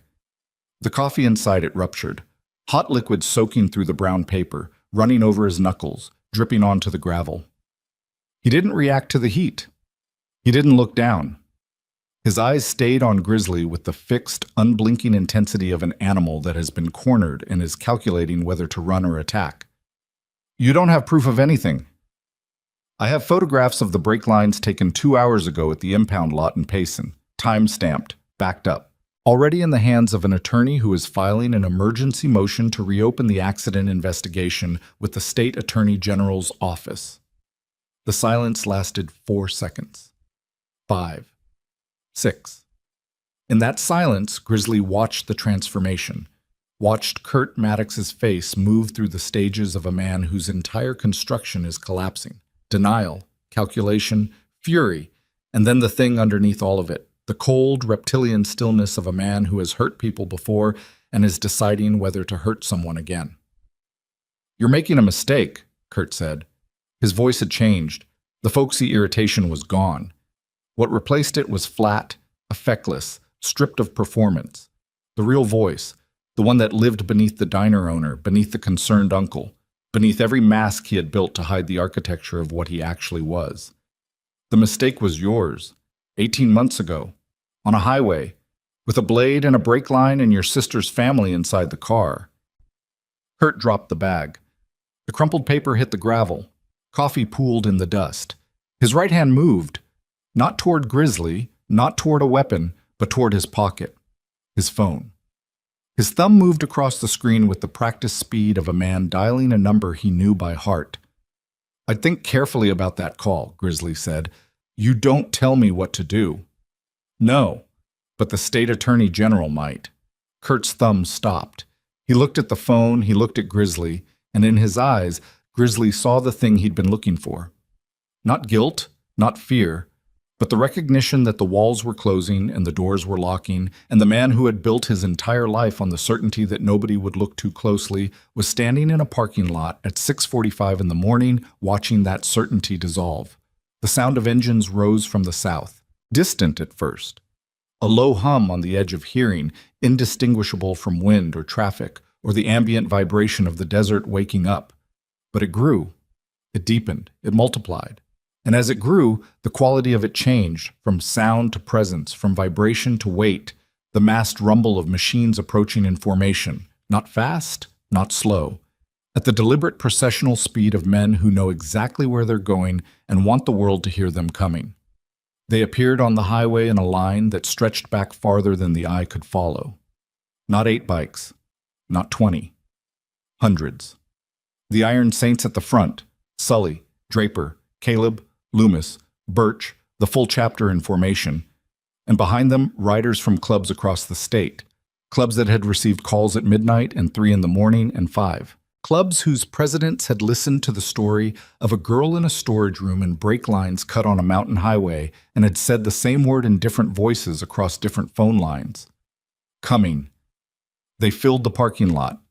They lined the highway's shoulder. They occupied every inch of visible ground around Russ Creek Grill, and when they killed their engines, the silence that followed was more overwhelming than the sound had been. A silence composed of 500 men and women standing beside their machines, without speaking, without moving, without doing anything except being present in a density that turned presence itself into a wall. Kurt Maddox stood in the center of it, the paper bag at his feet, the phone in his hand, the coffee soaking into the dust. And around him, in every direction, the faces of strangers who knew his name and his crime and his address, and who had ridden through the night to stand in his parking lot and say nothing, because nothing needed to be said. The sound of a siren broke the silence, then another. then a third. 3 vehicles appeared on Route 87, approaching from the south. Not Sheriff's Department cruisers, but unmarked sedans with state plates and dashboard lights. The kind of vehicles that arrive when the investigation has moved past the county level and into a jurisdiction where connections and favors and small-town arrangements stop working. Naomi's car followed. She parked at the edge of the lot, got out, walked toward the diner carrying a folder that contained the emergency filing, the photographs from the impound lot, the formal petition to reopen the accident investigation as a criminal homicide case, and a court order, signed by a state judge at 5:45 that morning, granting immediate emergency removal of a minor from the custody of Kurt Maddox pending investigation. She walked past 500 silent riders. She walked past Grizzly, who hadn't moved from the concrete step. She walked up to Kurt Maddox, and she handed him the folder. "Mr. Maddox, this is a court order for the immediate removal of Maisie Rowan from your custody. Investigators from the State Attorney General's office are here to execute a search warrant on these premises and to take you into custody for questioning regarding the deaths of Daniel and Sarah Rowan." Kurt opened the folder, read the first page. His eyes moved across the words, the way eyes move across a verdict. Not reading, but absorbing, taking in the shape of the ending before processing the details of how it arrived. He closed the folder. He looked at Grizzly. "You think this changes anything? You think a bunch of bikers and a piece of paper? It's over, Kurt. It's not over until I say, it was over the moment you left those brake lines in that impound lot. It was over the moment you sent that photograph to my phone. It was over the moment you stopped being careful, because men like you always stop being careful. You get comfortable. You get arrogant. You start believing that the silence around you means consent, and you forget that silence has a shelf life." 2 state investigators stepped forward. They were calm, professional. They didn't raise their voices or touch their weapons. They simply stood on either side of Kurt Maddox and informed him that he was being detained for questioning. And when he looked from one to the other and back to the folder in his hands, the last visible remnant of his composure, the set of his jaw, the angle of his shoulders, the toothpick between his teeth, collapsed inward like a structure losing its load-bearing walls. The toothpick fell from his mouth. It landed in the coffee-soaked dust at his feet, and the smallness of it, a sliver of wood in a puddle of spilled gas station coffee, contained everything: the end of a performance, the failure of a mask, the final frame of a man who had believed that violence administered in private would never be answered in public. They put him in the back of the sedan. He didn't resist. He sat with his hands on his knees and his eyes forward, and the expression of a man who was already rehearsing the next lie, already preparing the next defense, already constructing the version of this story that would make him the victim. But the sedan doors closed, and the windows were tinted, and the engine started, and the vehicle pulled onto Route 87 heading south. And as it passed the line of 500 motorcycles, not a single rider moved. Not a single engine started. Not a single voice spoke. They simply watched. And in their watching was everything they had chosen not to do. Every fist they hadn't thrown, every door they hadn't kicked, every act of violence they had swallowed and converted into patience and discipline, and the slow, meticulous construction of a case that would hold. Grizzly stood from the concrete step. His knees ached. His back was stiff. He'd been sitting in the desert cold for over an hour, and his body was reminding him that he was 61 years old and had been awake for 26 hours and had ridden a motorcycle through the night on roads that didn't forgive inattention. He walked to the storage room door. Naomi was already there. A state investigator stood beside her with a master key obtained through the search warrant. The door opened. The room was exactly as the photograph had shown. The cot, the bare bulb, the cases of canned tomatoes and cleaning supplies. The shattered plate pieces had been swept into a pile in the corner, but the dust on the floor still held the ghost of their arrangement, the shape of a hand, pressed into the grime like a fossil. Maisie sat on the edge of the cot. Her feet didn't touch the floor. She was wearing the same oversized shirt she always wore, and her hands were folded in her lap, and she was looking at the open door with an expression that Grizzly recognized because he had worn it himself 50 years ago in a kitchen in Bakersfield. The expression of a child who has been told that rescue is coming and doesn't believe it because belief is a luxury that children in rooms like this cannot afford. He knelt in front of her. His knees hit the concrete. His eyes were level with hers. "Maisie?" She looked at him. Her eyes were dry. She hadn't been crying. She was past crying. She was in the territory beyond it, the flat, exhausted landscape where emotion requires energy that the body has already spent. Is it real this time? It's real. He said nobody would come. He was wrong. He said I was his, that the paper said so. The paper doesn't say that anymore. She looked past him, through the open door, into the diner she had worked in for 14 months. She looked at the counter where she'd poured coffee, the floor where she'd broken the plate, the window where she'd watched 8 motorcycles pull away and whispered a sentence to no one. I asked you to come back, she said. I know. And you did. Grizzly's voice cracked, one fracture line running through a single syllable, the only sign that the man who had held himself together through 11 days of surveillance and midnight strategy sessions and photographs of severed brake lines and a confrontation in a parking lot at dawn was, underneath all of it, a man whose body remembered what it felt like to be the child in the room and who would carry the weight of that memory until the day he stopped breathing. Yeah, kid, we did. She reached for his hand. Her fingers were small and cold, and they closed around 2 of his scarred knuckles the way a drowning person closes around a rope. Not with trust, not yet, but with the desperate, instinctive grip of someone who has decided that holding on is worth the risk of being let go. Outside, 500 engines remained silent. 500 riders stood in the morning sun. And in a storage room that smelled like bleach and canned tomatoes, a 12-year-old girl held the hand of a 61-year-old man who had once been exactly where she was, and neither of them spoke, because some rescues don't arrive with sirens or speeches.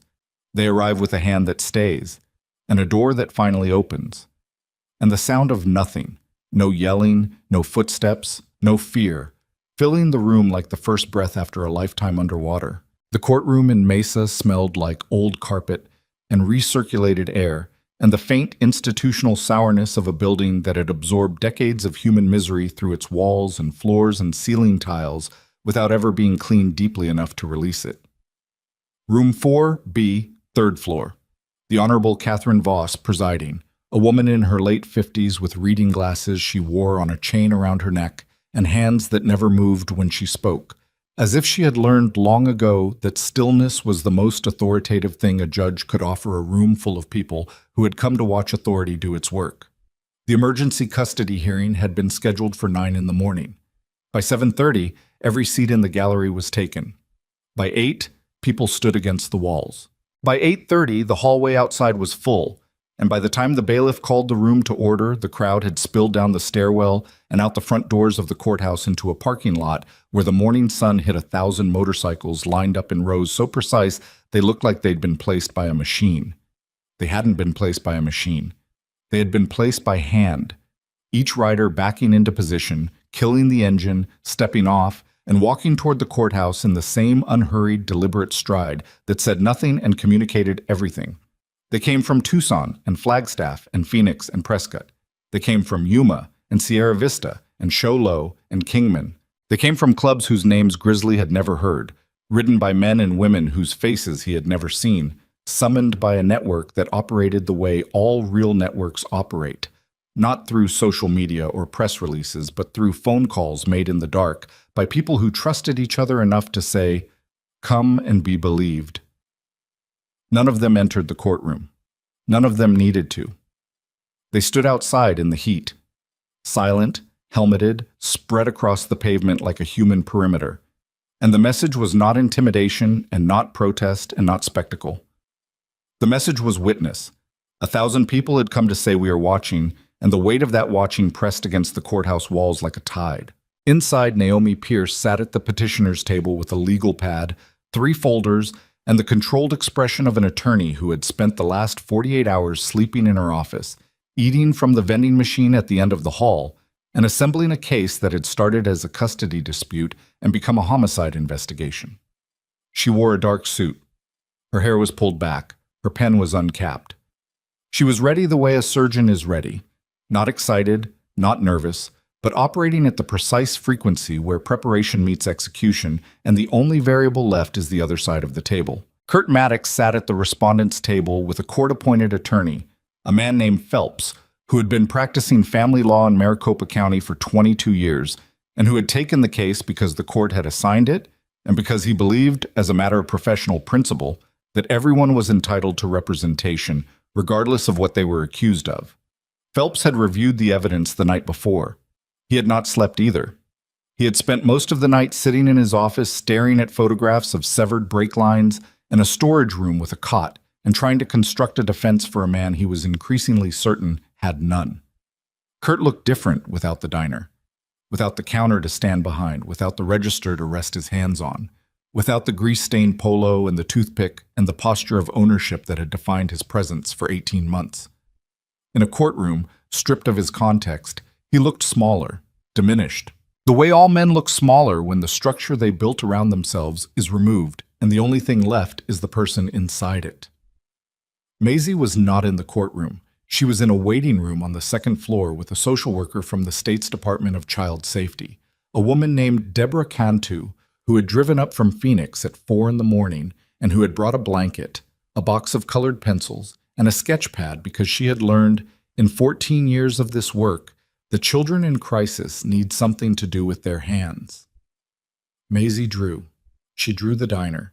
She drew the counter and the booths and the kitchen window. She did not draw the storage room. She did not draw her uncle. She drew a motorcycle. A single, heavy cruiser, rendered with the surprising accuracy of a child who had memorized the shape of the machine that carried the first person who ever told her to hand over the plates. The hearing lasted 3 hours and 41 minutes. It did not go the way Kurt expected. It did not go the way Phelps expected. It went the way Naomi had built it to go. Methodically, sequentially, each piece of evidence connecting to the next the way stones connect in an arch, each one dependent on the others, none of them sufficient alone, all of them together forming a structure that could bear weight. She called Caleb first. He testified in the clinical, measured language of a combat medic describing injuries, the bruising patterns, the finger marks on the wrists, the fingers that didn't bend correctly, the flinch response, the gait analysis, the involuntary protective postures. He did not embellish. He did not editorialize. He presented observations the way he had been trained to present triage assessments, factual, sequential, and stripped of everything except what the body told him. She called the trucker, Haskell. He had come. He had not wanted to come.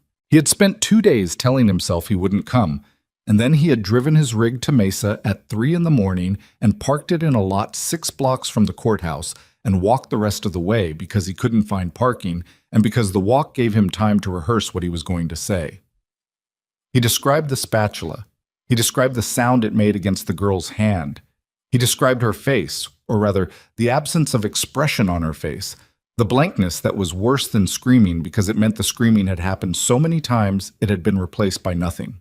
She called 2 more witnesses, a former customer who had seen Kurt drag Maisie by the arm into the kitchen, and a delivery driver who had arrived at the back door unannounced and found the girl mopping the floor at 11:30 at night on a school night, alone, with the lights off except for a single bulb above the sink. She called Darla, the former waitress who had quit, who had left a note and driven to Flagstaff and tried to forget. Darla had not been easy to find. Naomi had tracked her through 3 forwarding addresses and a disconnected phone number and finally located her working at a breakfast restaurant near the university. Darla came to the stand with her hands shaking and her voice unsteady, and she described what she had seen in the walk-in cooler. Kurt's hand in Maisie's hair, the girl's head pulled back, the sound of his voice saying things that Darla couldn't repeat without stopping to breathe, because the words themselves were a kind of violence that lived in the memory the way shrapnel lives in the body, not visible, not removable, always felt. Then Naomi presented the photographs from the impound lot, the brake lines, the clean cuts, the expert analysis from a mechanical engineer who had reviewed the images and submitted a written opinion stating that the damage was consistent with intentional tampering and inconsistent with wear, corrosion, road debris, or any natural mechanical failure. She presented the title transfer. March 14th, 8 days before the accident. She presented the guardianship timeline, filed within 48 hours of the funeral, approved in 11 days. She presented Kurt's financial records, subpoenaed through the emergency investigation, showing that he had taken out a loan to purchase the diner in February, a month before the accident, and that the loan terms were structured in a way that made the business viable only if labor costs were eliminated entirely. No payroll, no employees. One worker, a child, working for free. Phelps objected where he could. He challenged the admissibility of the photographs on procedural grounds. He questioned Caleb's qualifications to assess injuries without a medical license. He argued that the financial records proved nothing about intent. He did his job. He did it competently. And it didn't matter because the architecture Naomi had built was not dependent on any single stone. It was an arch. And arches hold even when individual pieces are challenged because the structure itself distributes the load. Judge Voss listened. She listened the way judges listen when the case in front of them has crossed the line from disputed to undeniable, with the careful, expressionless attention of a person who knows that what she is witnessing will require a decision that is not difficult to make but will be difficult to carry, because the weight of what happened will transfer from the evidence to the record, and from the record to her name, and she will carry it the way judges carry all of it, silently, permanently, into every case that comes after. At 12:41, she made her ruling. Guardianship of Maisie Rowan was immediately and permanently revoked. Kurt Maddox was remanded to the custody of state investigators pending formal criminal charges. The diner was ordered seized as part of the investigation, and Maisie Rowan was placed in the temporary care of the state's emergency foster system pending a permanent placement hearing to be scheduled within 30 days. The courtroom exhaled. Not with cheers. Nobody cheered. Not with applause. The bailiff would have stopped it. Just the collective, almost inaudible release of breath from a room full of people who had been holding it for 3 hours and 41 minutes, and who now let it go with the quiet, exhausted relief of a body that has been braced for impact and felt the moment pass. Deputies led Kurt from the courtroom. He walked between them with his hands cuffed in front of him and his eyes fixed on the floor. Not the floor of defeat, but the floor of calculation. The downward gaze of a man who is already planning his next move, his next story, his next version of events. But his hands were cuffed, and the deputies were on either side of him, and the hallway outside was lined with people who had watched him, and who would remember him, and who would be available to testify again if any court in any jurisdiction at any point in the future required it. He passed Grizzly in the hallway. The two men's eyes met for exactly 2 seconds. Kurt's mouth opened. To say something, to make a threat, to deliver a final line, and then closed without speaking, because the look in Grizzly's eyes was not anger and not triumph and not satisfaction. It was something worse. It was the look of a man who recognized him, not his face, not his name, the thing underneath, the specific species of cruelty that hides behind guardianship papers and locked doors, and the controlled voice of a man who has learned that the quietest violence is the hardest to prove. Grizzly recognized it because he had survived it, and surviving it had taught him exactly what it looked like, and the recognition in his eyes told Kurt Maddox something that no courtroom ruling could communicate. I know what you are. I have always known, and you will never again have the luxury of being unseen. Kurt looked away. The deputies moved him forward. The elevator doors closed. He was gone. 3 weeks later, the state attorney general's office filed formal charges. 2 counts relating to the deaths of Daniel and Sarah Rowan, multiple counts relating to the treatment of a minor, additional counts relating to labor violations, financial fraud, and the falsification of records submitted to a family court. The case was assigned to a prosecutor who had spent 11 years building cases against people who used institutional systems as instruments of harm, and the preliminary hearing was scheduled for October, and the evidence file was 14 inches thick and growing. 6 weeks after the hearing, Naomi Pierce filed a motion that she had been preparing since the day she first sat at the Iron Saint's table with a legal pad and a pen she hadn't uncapped yet. It was a motion for permanent guardianship of Maisie Rowan, and it was filed on behalf of a retired schoolteacher named Loomis, who had once stood in a funeral home and looked at a 9-year-old boy in a box and promised himself he would never stand by again.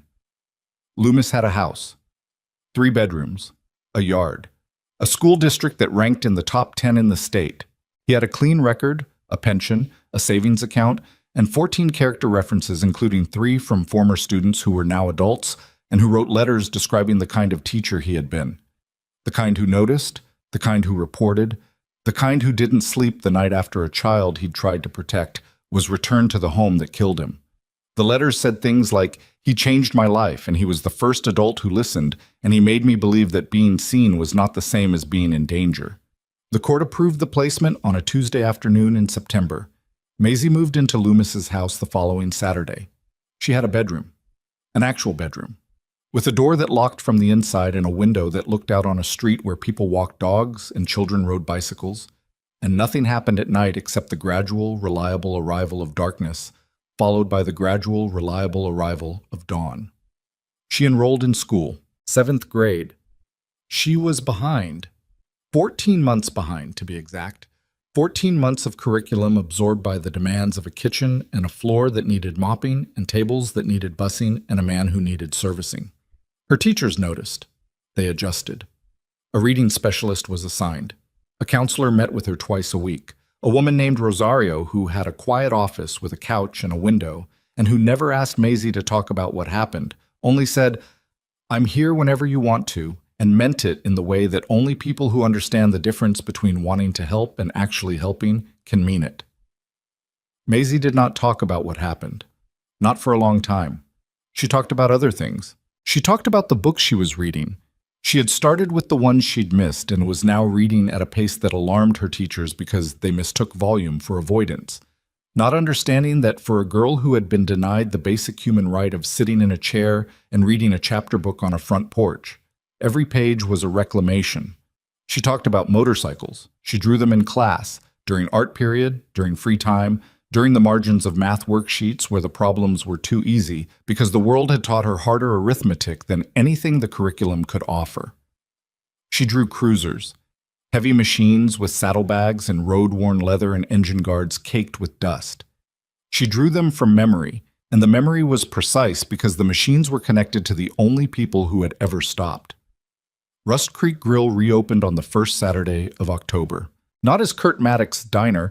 The court had transferred the property to a receivership, and the receivership had sold it to a group of former employees who pooled their savings and a small business loan from a credit union in Payson and formed an LLC and renamed it The Creek.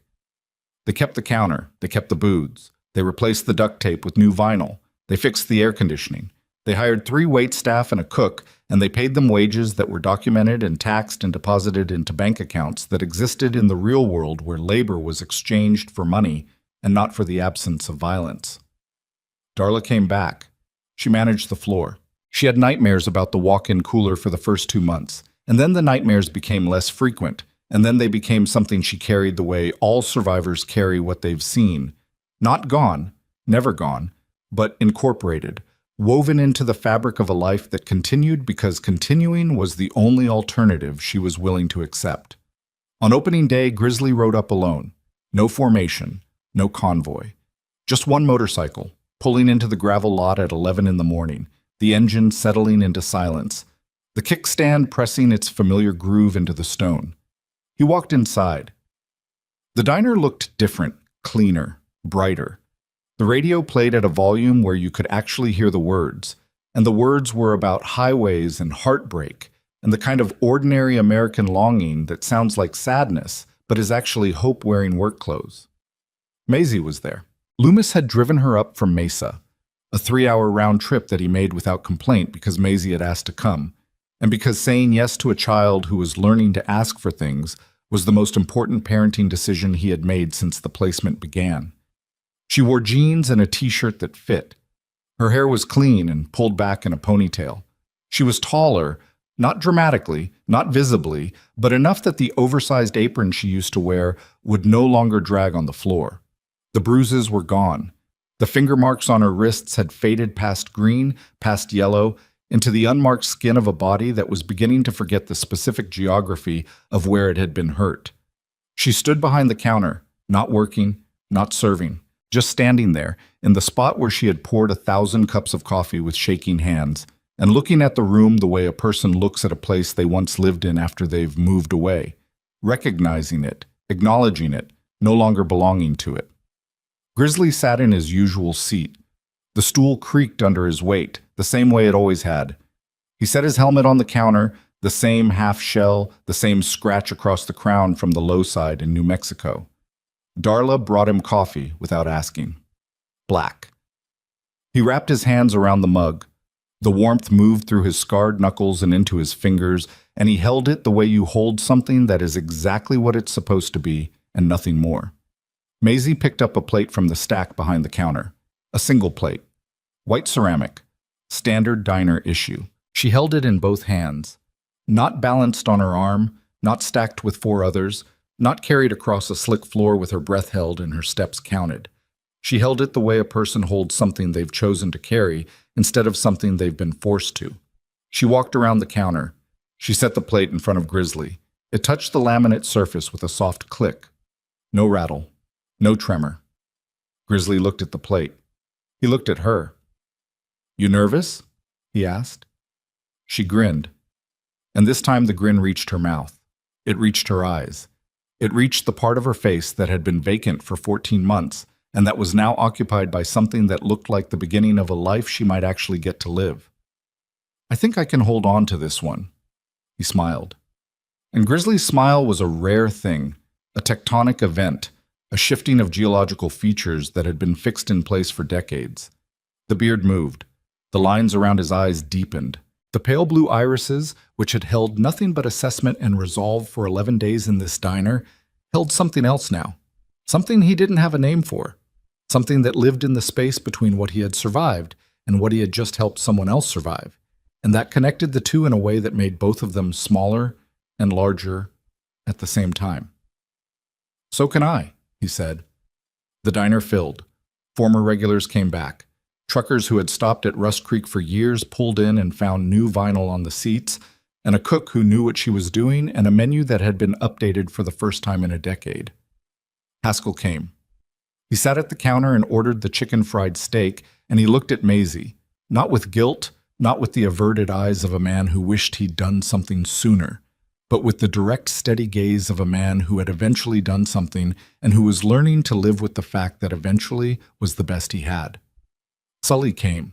Caleb came. Draper came. He sat in the booth nearest the front door, the same booth he'd occupied during the surveillance days, and he ordered coffee and didn't speak for 20 minutes. And that was fine, because Draper's silence had always been the loudest thing about him. And today, it said something different than it used to. Loomis sat at a table near the window. He watched Maisie move through the room, not working, just moving, talking to people, touching the counter, existing in the space with the unhurried, unpressured ease of a child who has been given permission to be present without performing. He watched her the way he had once watched Marcus, with the ferocious, unblinking attention of a man who had learned that watching was not enough, but was the beginning of everything that followed. At 1:15, the same time to the minute that 8 motorcycles had pulled into this lot for the first time, Maisie bumped a plate against the edge of the counter. It rattled.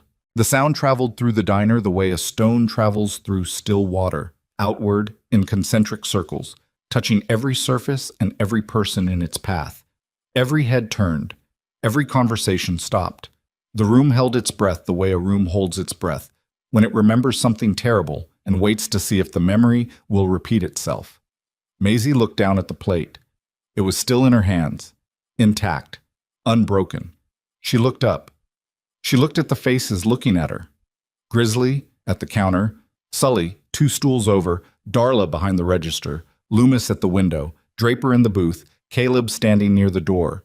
A room full of people who had come together for no reason other than the fact that a plate had almost fallen and a child had almost broken and both of them were still here.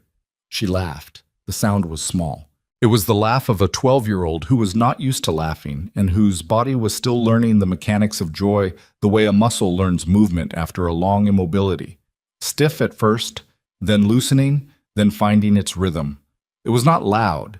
It was not dramatic. It was the quietest, most important sound that anyone in that room had ever heard. Nothing happened. No yelling, no footsteps from the back office. No hand reaching for her wrist, no measured stride, no calculated pause. No voice saying, "What did I tell you?" in a tone that turned words into weapons. Nothing happened. And in the nothing, everything changed. Grizzly set his mug down. He didn't applaud, he didn't speak. He just set his mug down and looked at the girl who was laughing because a plate had rattled and nothing had happened, and he understood, the way only someone who has lived in the same room can understand, that what she was experiencing was not the absence of fear. It was the presence of safety. And those two things are not the same. The absence of fear is what you feel when the danger is somewhere else. The presence of safety is what you feel when you realize the danger is over and the people around you are the reason it ended. The diner resumed, conversations restarted, plates were served, coffee was poured, the radio played, the ceiling fans turned. The Arizona sun pressed against the windows the way it always had, relentless and indifferent and beautiful in the way that only things that don't care about you can be beautiful. Grizzly finished his coffee. He left $40 on the counter, 20 for the meal, 20 because some habits are the closest thing to language that certain men possess. He picked up his helmet. He walked to the door.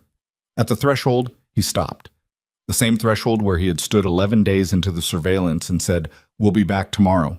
The same threshold where he had sat on the concrete step at 4:30 in the morning and listened to a child breathing on the other side of a locked door. He looked back. Maisie was standing at the counter with a coffee pot in her hand, pouring for a trucker who had just come in. She wasn't shaking, her hands were steady. Her wrist was unbandaged, unmarked, holding the weight of the pot with the ordinary, unremarkable strength of a child whose body was no longer a record of what had been done to it. She caught his eye. She didn't wave. She didn't call out. She just held his gaze for a moment. 2 seconds. 3. And in that look was everything that neither of them had the words for. The gratitude that is too large for language. The grief that is too old for tears. The recognition that passes between two people who have survived the same species of darkness and emerged on opposite sides of the same door. Then she turned back to the counter, and Grizzly walked out into the sun. The parking lot was empty except for his motorcycle.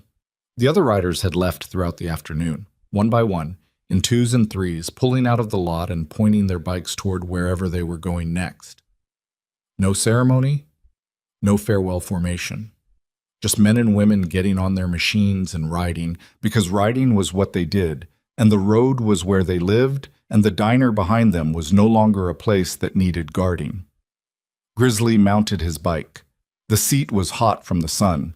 He put on his helmet. He started the engine. The sound filled the lot. That deep chest-level rumble that had once announced the arrival of something and now announced the departure of it, and the difference between the two was the entire story. He pulled on to Route 87. The highway stretched north and south, and in both directions the desert was enormous and empty and ancient and patient. The heat rose off the asphalt in waves that made the horizon shimmer, and in the shimmer the world looked like water, like something you could reach but never hold, like a mirage that dissolved as you approached and reformed behind you after you passed. He rode north, alone. The engine under him vibrated with the steady mechanical heartbeat of a machine that had carried him 100,000 miles and would carry him 100,000 more. The wind pushed against his chest and his face and his hands, and it smelled like creosote and dust and the specific chemical signature of a highway that had been baking in the sun since morning. Behind him, Rust Creek Grill grew smaller in his mirror. The neon sign, repaired, relit, every letter straight, glowed faintly against the afternoon sky. Inside, a girl was pouring coffee. A teacher was watching from a table near the window. A waitress was running a floor she had once fled. A trucker was eating a meal he had once been too afraid to interrupt. And the room was full of the ordinary, unremarkable sounds of people living: conversation, silverware, the radio, the fans, the coffee maker, the door opening and closing as customers came and went. The whole mundane symphony of a place where nothing was happening except the daily, relentless, miraculous act of human beings choosing to be present for each other. The diner disappeared behind a curve in the road. The highway opened up. The desert stretched to the horizon in every direction, and Gideon Cross rode through it the way he had ridden through everything. Alone, steady, carrying the weight of what he'd done and what he'd failed to do and what he'd managed, against every odd and every system and every locked door, to finally get right. He didn't consider himself a hero. None of them did. Heroes were characters in stories that ended with parades and speeches and the clean, uncomplicated satisfaction of a wrong made right. What he was, what all of them were, was something less dramatic and more durable. They were people who had seen a frightened child and refused to look away, That was all. That was everything. The road ahead was long. The sun was high. The engine ran steady. And somewhere behind him, in a diner on a cracked Arizona highway, a 12-year-old girl set a plate on a counter and nothing happened. And the nothing was the loudest, most beautiful sound in the history of the world.